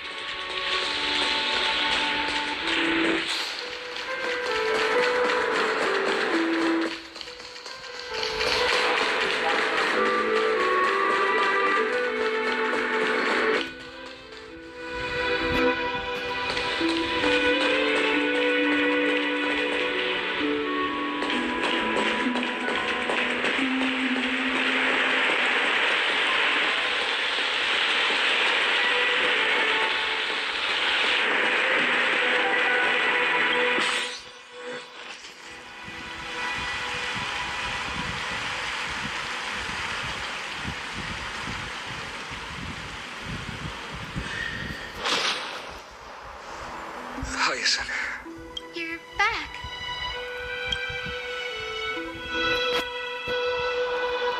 I'm fine. I've been staying close to Lady Treby and Lady Trinan after the incident. It's great that you could come back so quickly. They need someone with...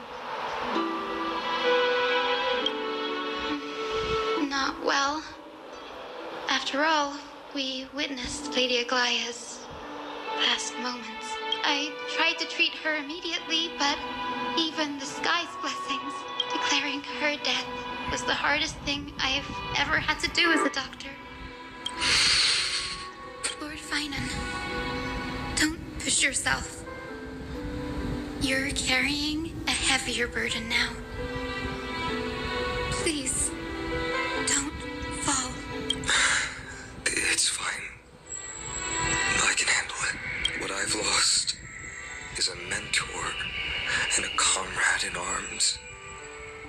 But for Treby and Trinan, they've lost a 1,000-year-old bond. Like they're losing a part of their lives. You should rest, Hyson. You've been awake for a long time, haven't you? We'll handle things from here. Okay. See you later, everyone. Next, we should visit Lady Treby.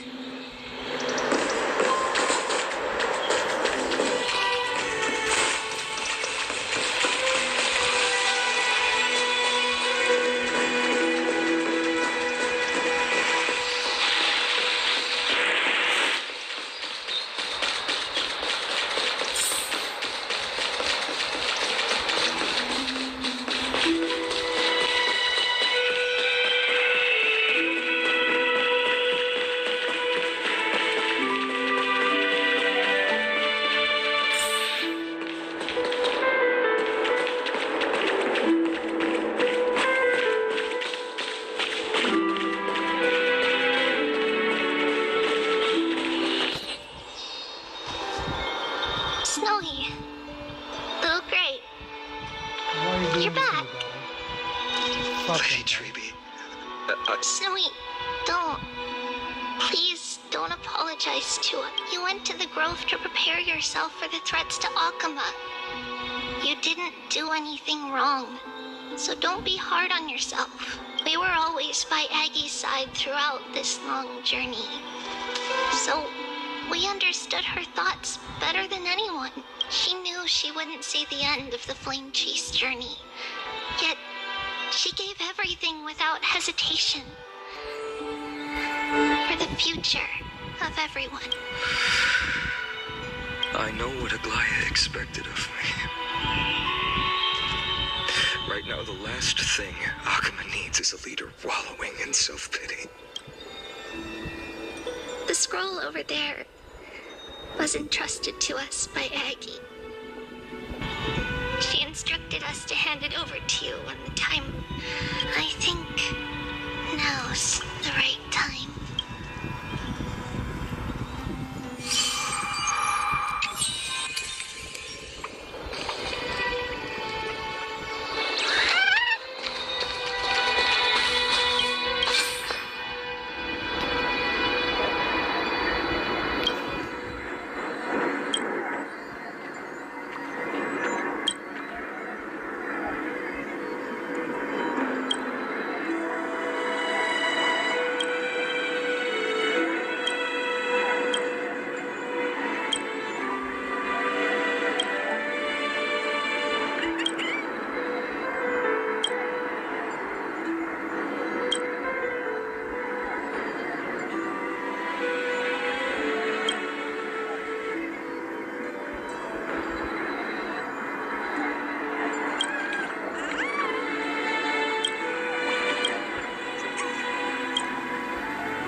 Nope, she wasn't wrong.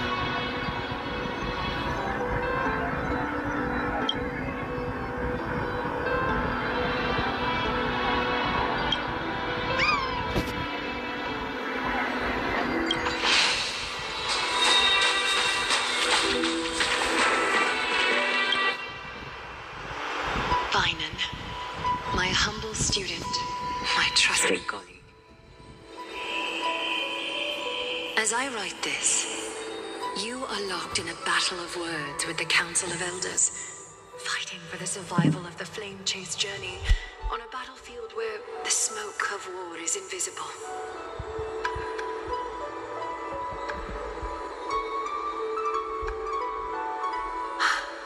I deeply regret and feel guilty for hastily pushing you and the Trailblazer into the debate. But please forgive me. At that moment, I could not afford to show any sign of weakness before you, as it would have crushed your morale.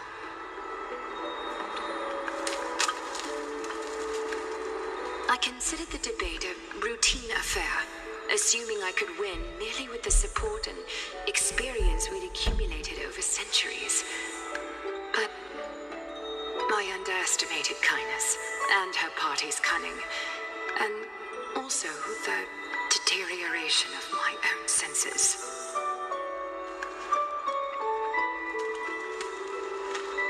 The trap was likely set by the debater Calictus.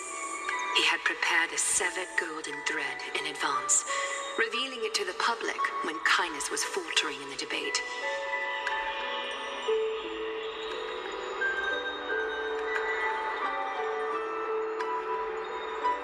He claimed I was reading everyone's thoughts with the golden thread to cheat in the debate. I could have countered that low tactic in 100 ways, but my words slipped out before I could even think about them.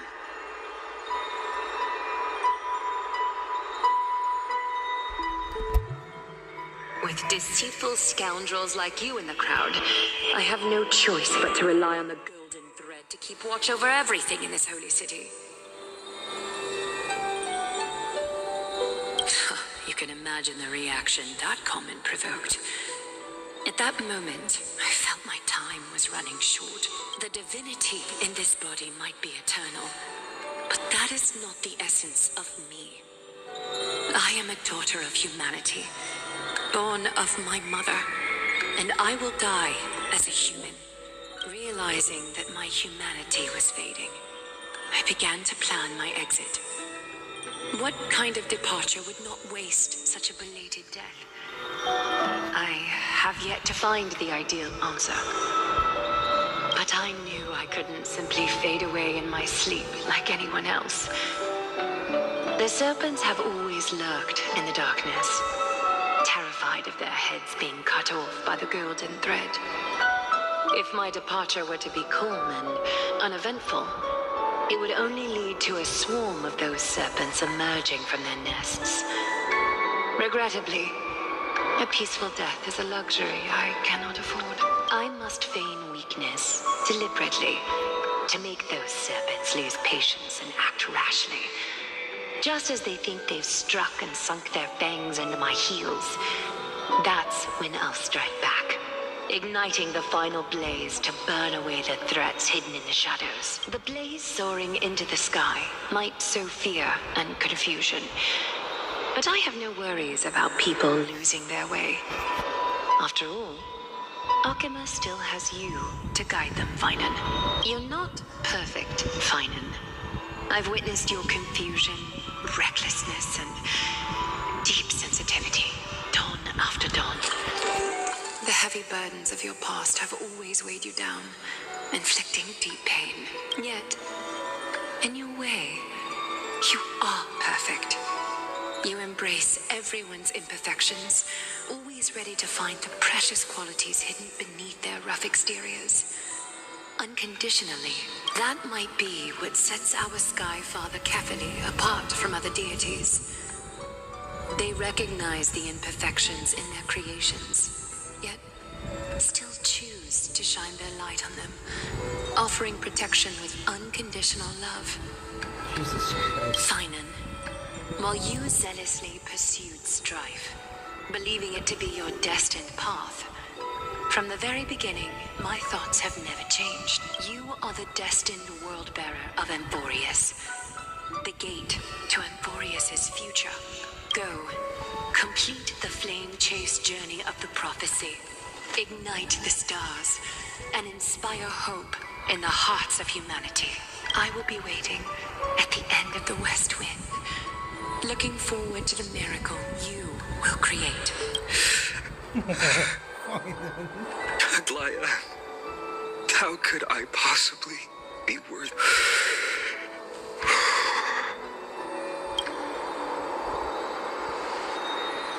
Donang, can you do me a favor? Please deliver a message to Lord Krateros. Have him gather the Holy City guards and the Kremlin. Urge everyone who has concerns about the Holy City's future and the Flame Chase journey to attend this gathering. Tell them Aglaia has left Emphorius the seeds of hope. Thank you. It's been a harrowing day for everyone. Please make sure to rest well and collect your thoughts. I need to prepare.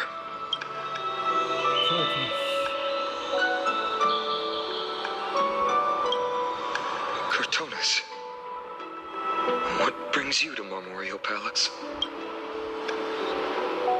I planned to get everything settled before coming to see you. Is there something urgent, Cortonis? How are you holding up? I wanted to see. This guy. Better than I expected, you seem. There's no room for doubt anymore. It's time to take action and show everyone that the leadership of the Chrysos heirs is still strong. Right. Your assessment is... Now, here. Take this. Oh. Is this it? You've completed it. Dawnmaker. The name I've chosen for it. Before dawn, prepare for battle. For tomorrow, wield your sword. Befits your stature, it does. Chrysos heir. Dawnmaker. Unbelievable. You've never seen that black-clad sword master. Yet you've recreated this so precisely, just from what I described. Precise, your description. Imbued it with the power of dawn I already have. Guided by your will, gleam with golden flames. Its blade will wield it. May triumph always be yours. Thank you, Cortonis. I will use this sword to protect the beings of Amphorius. Another thing there is. What's this? Stored here. The remnants of Aglaya's divinity are. This was her commission.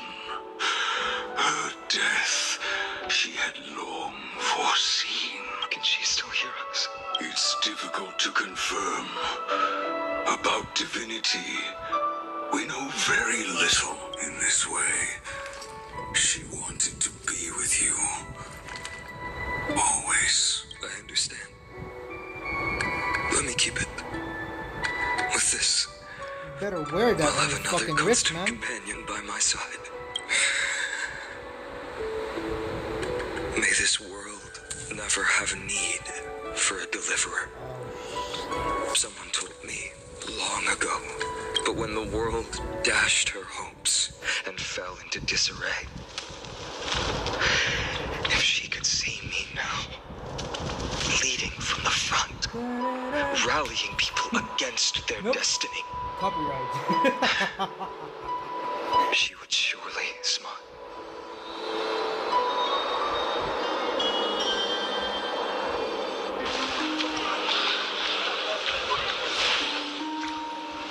How will the Holy City continue without Lady Goldweaver? Look! Lord Phainon is here. Will he step up to lead Akama?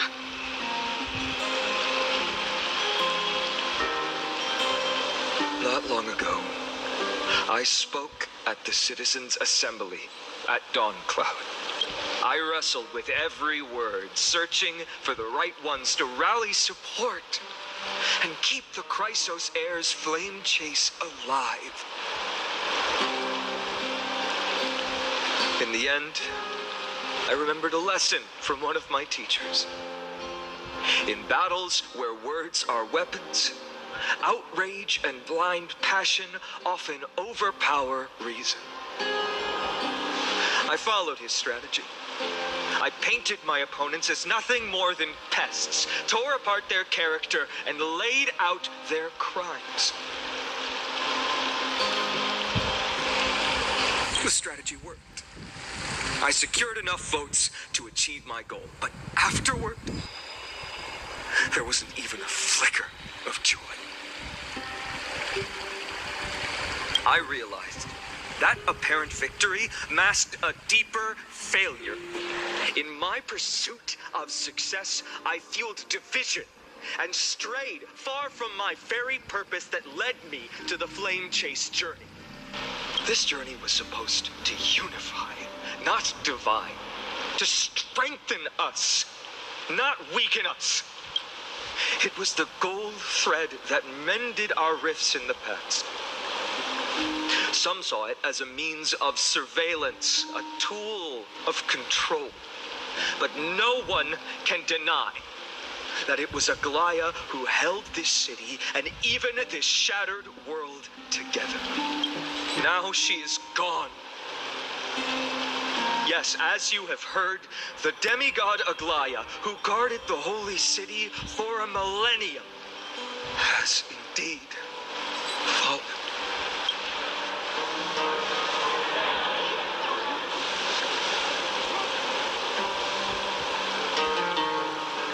Who murdered Lady Goldweaver? Find the murderer! Make them pay!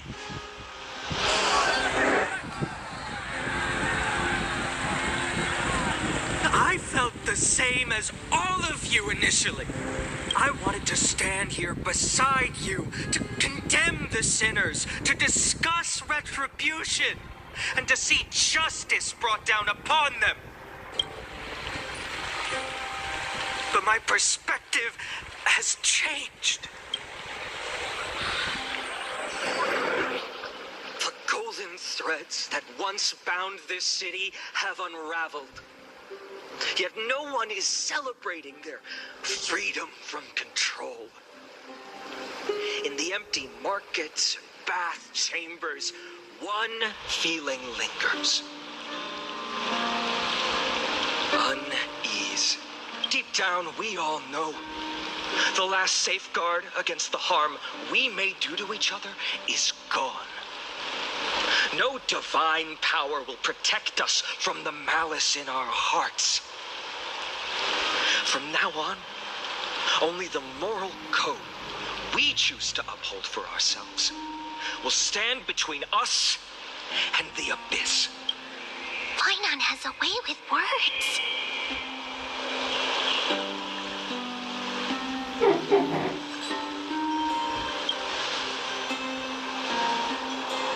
Indeed. The flame chase journey is nearing its end. With only one Titan left for the Chrysos heirs to conquer, Aquila. Before I rise to the skies, I challenge you. Cast out the shadows and malice within your hearts. Let your spirit shine brighter than the sky itself. Let me bear witness. Even without the divine authority of romance, Akima will remain a sanctuary in these end times. A place for the kind people Aglaya dreamed of. A better people. Better people! Better people! Better people! Better people! Better people! Better people! I appreciate your willingness to accept the challenge. You have reminded me that Aglaya left me perhaps the simplest duty in the world. To bear the burden of creation, I need only to give one thing. It's a gift she once gave me without hesitation, and now I share it with each of you. Unshakable faith. There's still a long way to go before Amphorius is reborn. But we will not forget the past as we move forward. For the memories of Amphorius will always benefit future generations. Allow me this moment. I want to borrow a few minutes of your time to commemorate a demigod who protected the holy city for a millennium. She was Akima's dressmaker, the leader of the Chrysos heirs, the Gold Weaver, Aglaya, and her greatest feat was being selfless person.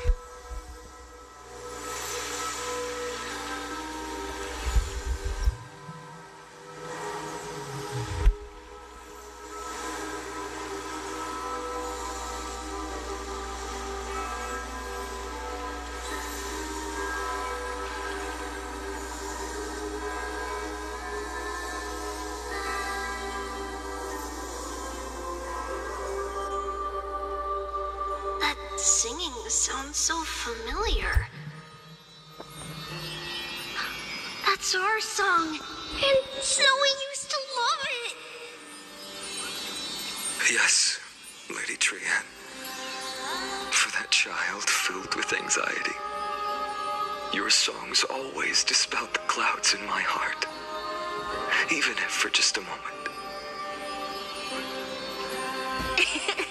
Snowy was so cute and kind when he was little. Now, you've grown so much. Maybe not as cute, but still just as kind. Time spares no one, so there's nothing we can do. But kindness, you helped nurture it in me. Don't mention it. Your light is as bright as ever. Keep it up and stay strong. See you, Snowy. Goodbye, Lady Trian. I heard what you said. Are you suggesting the debate tactics I've taught you are nothing but sleight of hand? Ooh, what's that? Not at all, Professor Anaxa. Honestly, without those techniques you taught me, the Flame Chase journey might not have survived. Good thing your head's still clear. The Chrysos heir of Kepali. I had no idea you had it in you while I was drilling those formulas in your head in class. Who could have thought, Professor? By the way, I've completely forgotten those formulas now.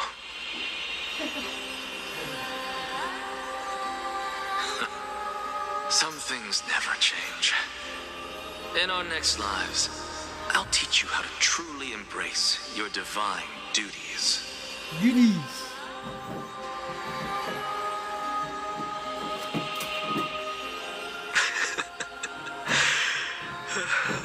I'll be waiting. Goodbye, Professor Anaxa. What are you thinking? Miss Castros? Aren't you going to say something? Lord Phainon, you have always been so approachable. Ever since we first met, you've seen me as a friend. It was the first time I understood what everyday friendship was like. But that's dangerous. Dangerous? Laughing and chatting with you, I sometimes forget who I am. And for someone with my kind of power, that's a real hazard. I hadn't thought of it that way. Sorry, I forgot to consider your perspective. Please, no apologies. Despite everything, thinking back on the times we spent together makes me really happy. I feel the same. Goodbye, Phainon. Goodbye, Gasteras. Aww.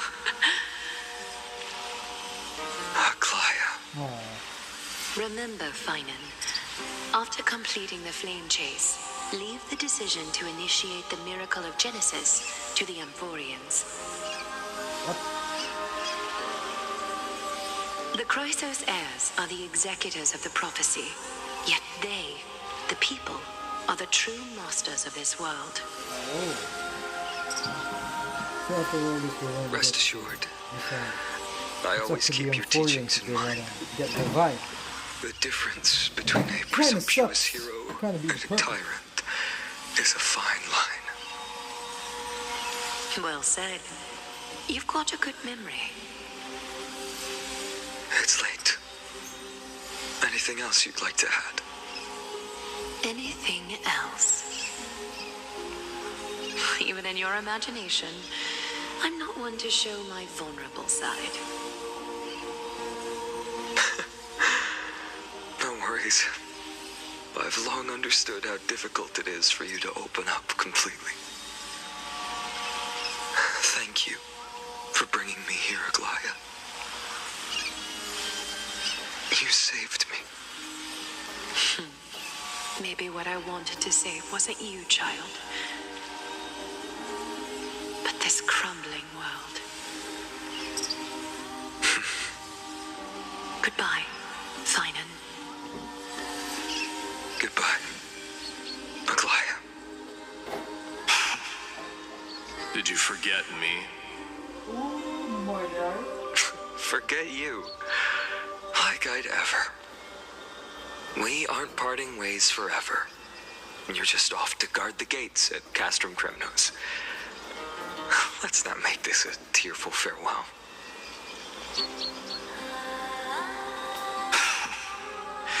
You know just how to make a person uncomfortable. I have a feeling we'll meet again in this lifetime. Let's have another showdown then. Deliver. That's very confident of you. I've changed since then.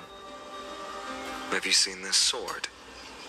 It's a masterpiece freshly forged by Cartonis. A bold statement for a mere mortal who hasn't yet claimed the power of a titan. See you around. Phainon of E.Y.S, Elysia. It's a date, Mightimos. What a poignant yet splendid journey. Oh, that's Elysia. And it's still not over yet, is it? Yes, Cyrene. Yeah, baby. I was right. In the end, you did become the deliverer in this story. A lot has changed while you were away. I've met so many people and tried so many things. I've found new resolve. And I've let go of some attachments. I'm not the same person I used to be. But to me, you've never changed at all, Phainon.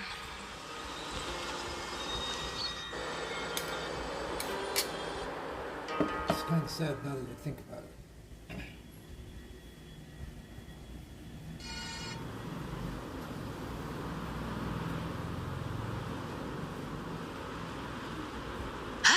Dawn Cloud. This place holds so many different kinds of memories. I remember you could see the Gold Weaver sign from here, all the way down the mountain.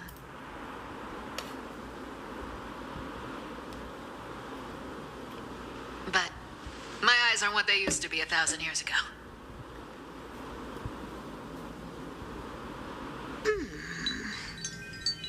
Cypher, you... Seamstress. Tell me, does Akama have any treasures so rare that not even your... I mean, our shop has seen? Of course it has. I heard there's a gem of all worlds hidden somewhere in Dawn Cloud. Apparently, it's a piece that fell out of the Dawn device. It's truly a priceless treasure, being a part of Kefali's divine body. Even I, the Gold Weaver, cannot witness its glamour.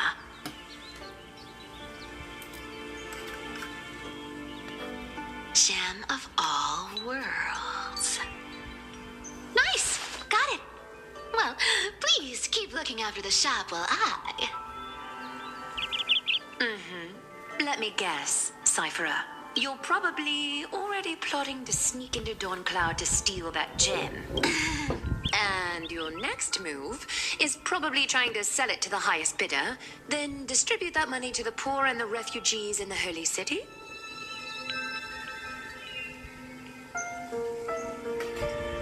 Look, seamstress. Are you sure you aren't peeking into my head with your golden threads? You might be skilled at covering up lies, but your compassion is all over your face, plain as day.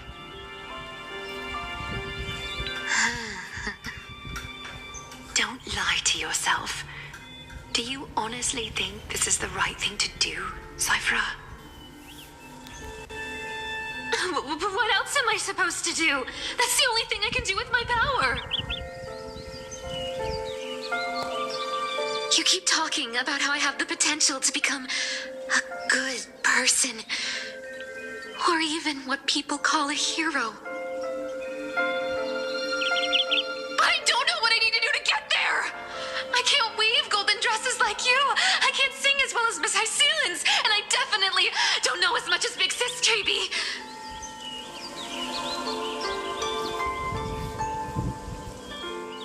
The only things I'm good at are the underhanded street smarts that no one even respects.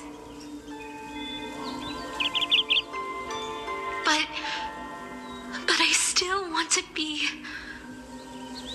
worthy of you. I want to prove that you've made the right choice. Even thieves can dream. Right?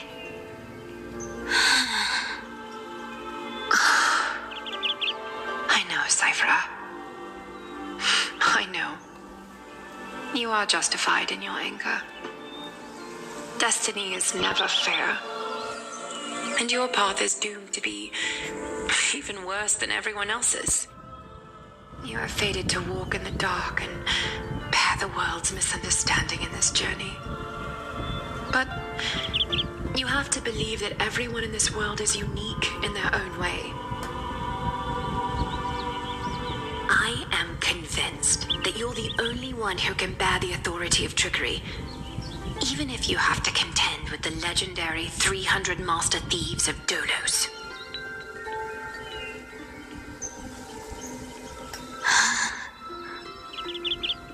Glaya.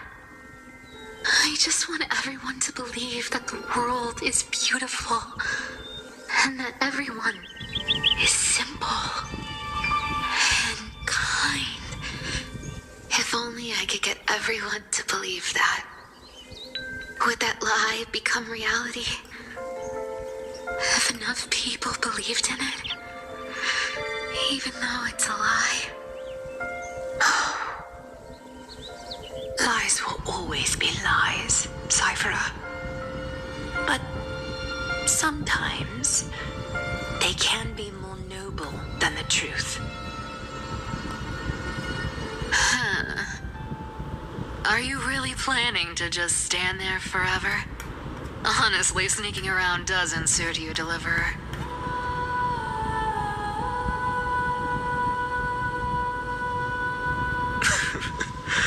I never thought I could slip past your sharp ears, Miss Cypher. I just didn't think it'd be right to interrupt when you're obviously lost in thoughts.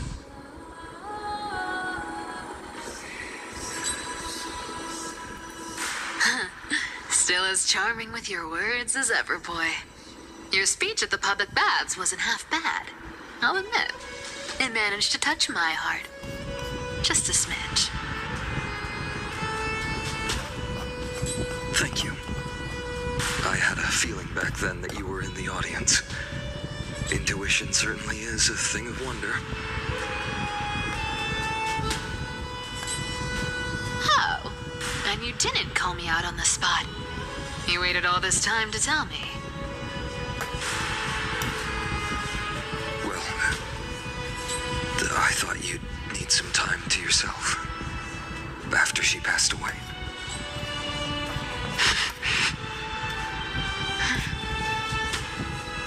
None of your business.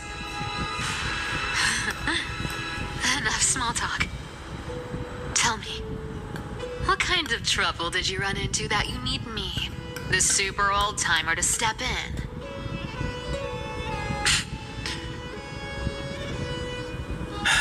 We've only met a couple of times, but you've always gone straight to business. I respect that about you, old-timer, so I'll cut to the chase. You're probably aware that Aglaia has earned the support of the entire city for the Chrysos heirs. Everyone believes that she died at the hands of council members who were against the flame chase, and the citizens' fury has been dragging these schemers out of the shadows one by one.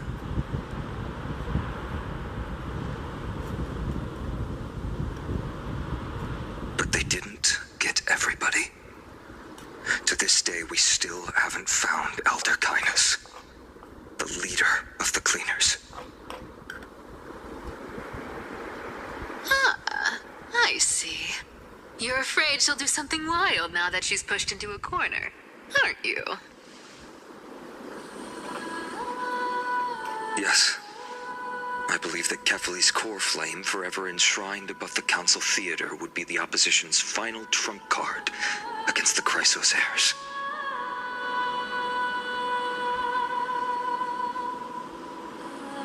We're setting out to campaign against Aquila in a few days.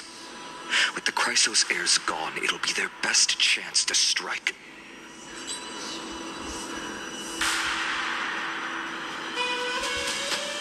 You think those desperate dogs will try to snatch the core flame while you're gone?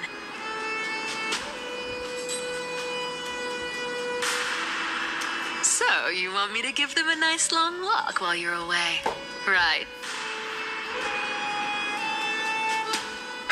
You sure saw right through me, Miss Cipher.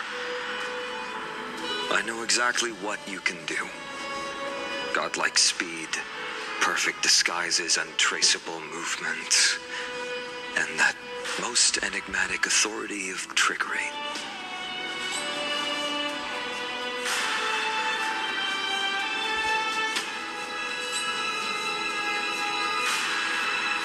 I have only one request. Please, use whatever tricks you need to protect Kefali's core flame. Even if you have to deceive the rest of the Chrysos heirs as well. Uh-huh. Hey, Deliverer. Do you honestly think that there's no way I'll turn you down? Do you even have any plan Bs if I decide to nope out on this?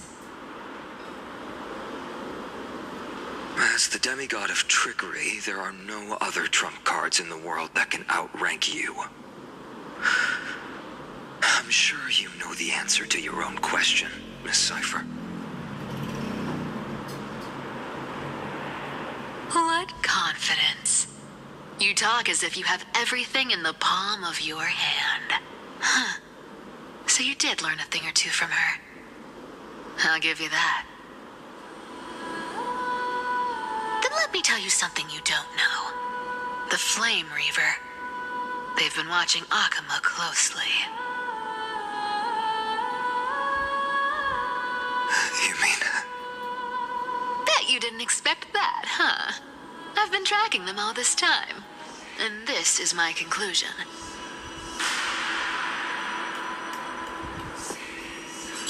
That lunatic may have lost their mind, but they're no fool. Why do you think they haven't made a move on Akama yet?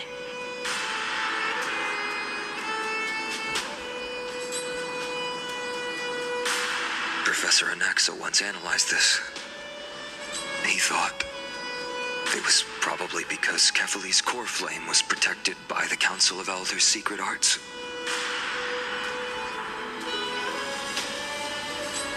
Ha! Sacred art's my foot!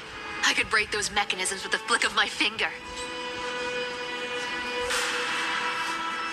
Allow me to let you in on the actual secret. They probably held off from attacking Akama because the Seamstress's defense network was way tougher than you thought.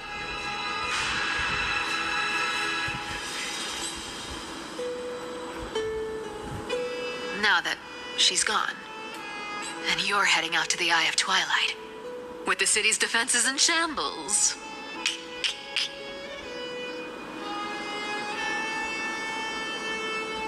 What a dangerous situation we find ourselves in. But since you're the one who brought it up, I'm guessing you already have a solution in mind.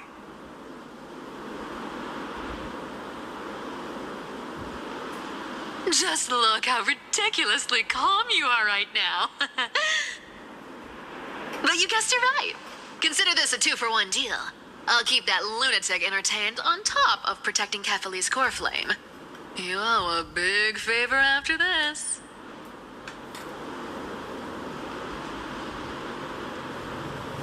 Holy shit. I'm a fucking Gary. You have my deepest gratitude. That Flame Reaver's power is truly unfathomable. Please be careful. Don't forget, Deliverer. There's a fundamental truth in this world. Cyphera will always get the last laugh. No need to worry about a demigod. I'll do my job. So you need to make sure you don't die before you pay me.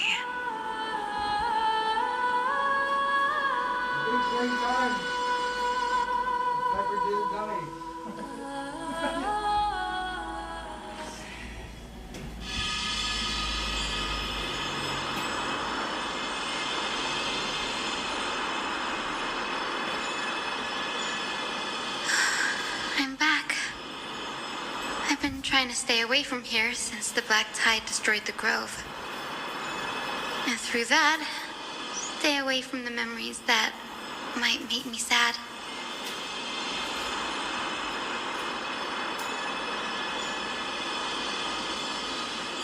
But the wind keeps pulling me back. Maybe that's the Twilight Courtyard's duty, after all.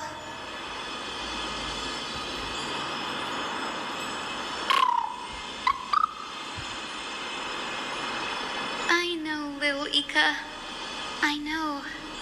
I too miss the days when we all studied together. But we have an even more important mission this time round. Lord Phainon has already set the date to campaign against Aquila. Being a descendant of the Sky People,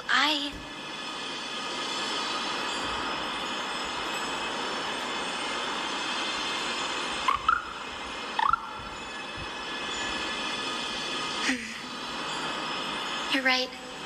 At least I can still afford to get lost in thought once in a while.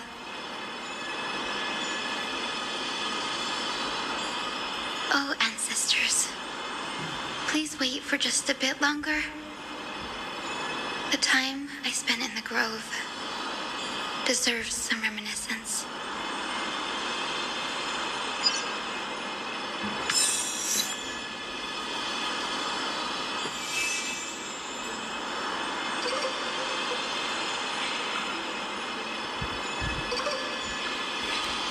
Big Brain Theory Time. If Zagreus can turn lies into reality, what if Sephiroth dying would all be just a trick later on? Interesting.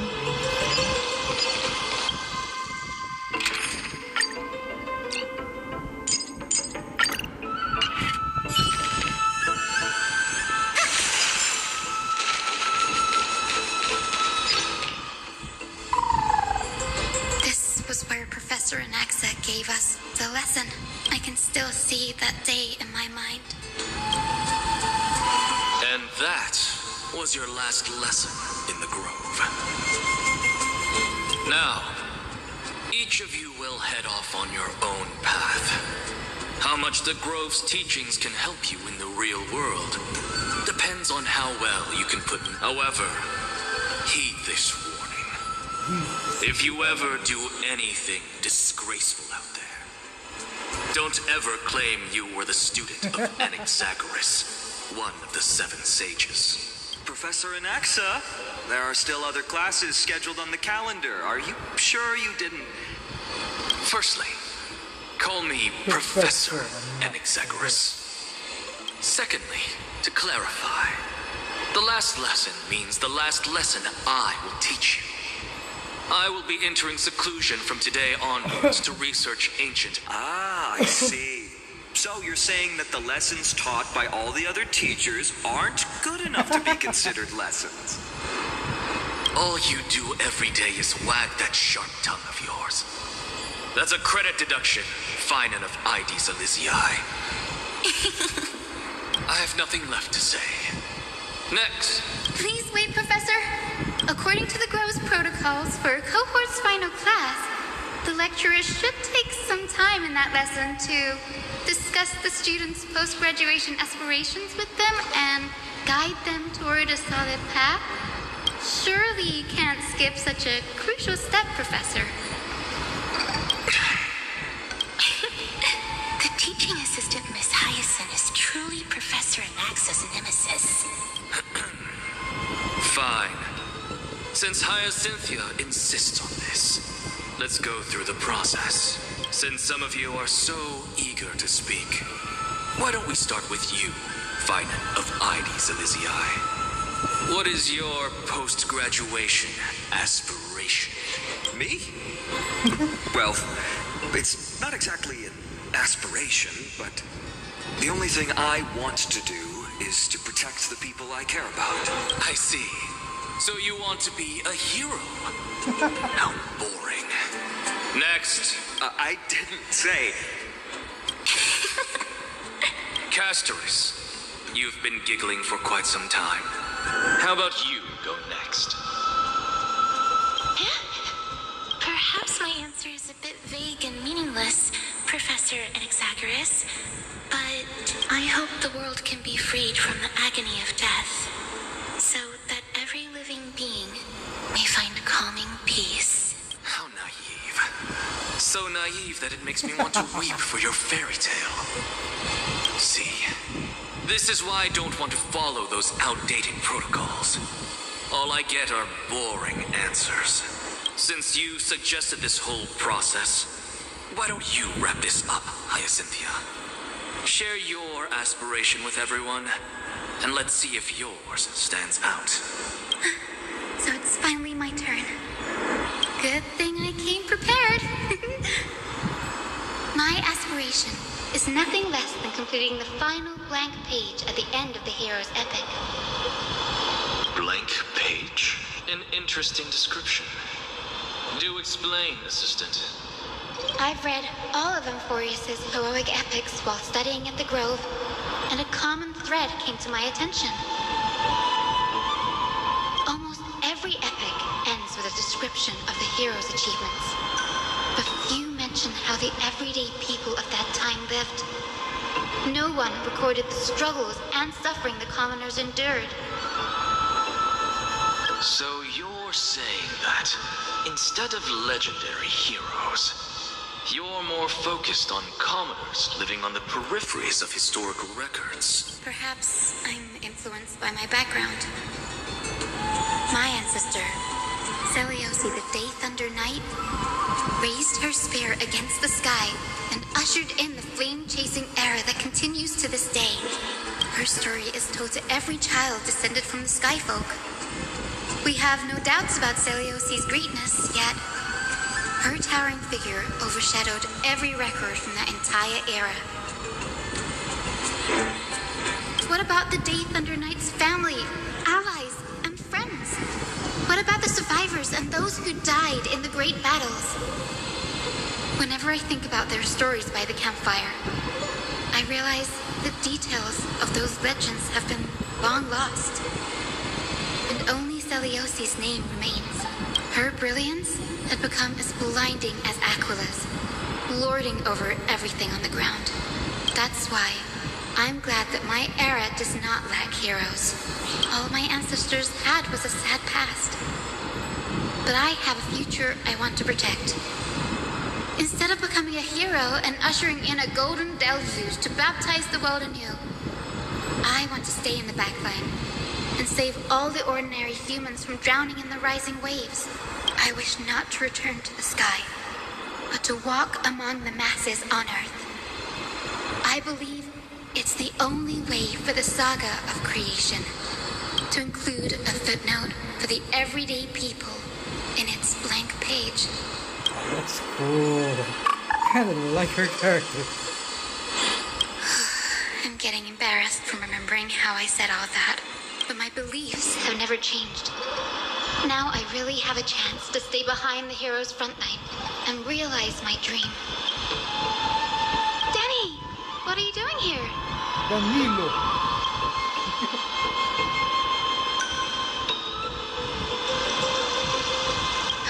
You guessed it. To reach Aquilah's realm in the sky, descendants of the Sky People must perform a bloodline ceremony. Summon the spirits. That's the only way for creatures on Earth to forge the rainbow bridge to the sky. And the soul of the first ancestor I want to see is here in the grove.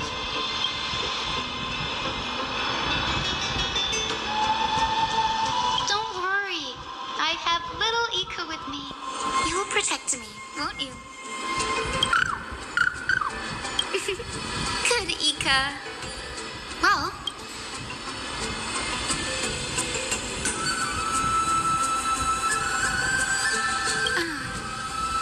right. If all goes as planned. Oh? Could it be that you too have some kind of hidden powers to make prophecies now?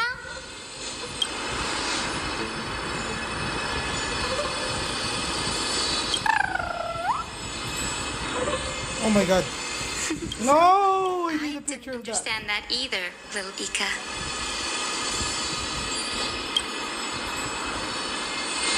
Since we've already met up, why don't you come with me, Danny? That's the dependable express guard for you. So, shall we get going?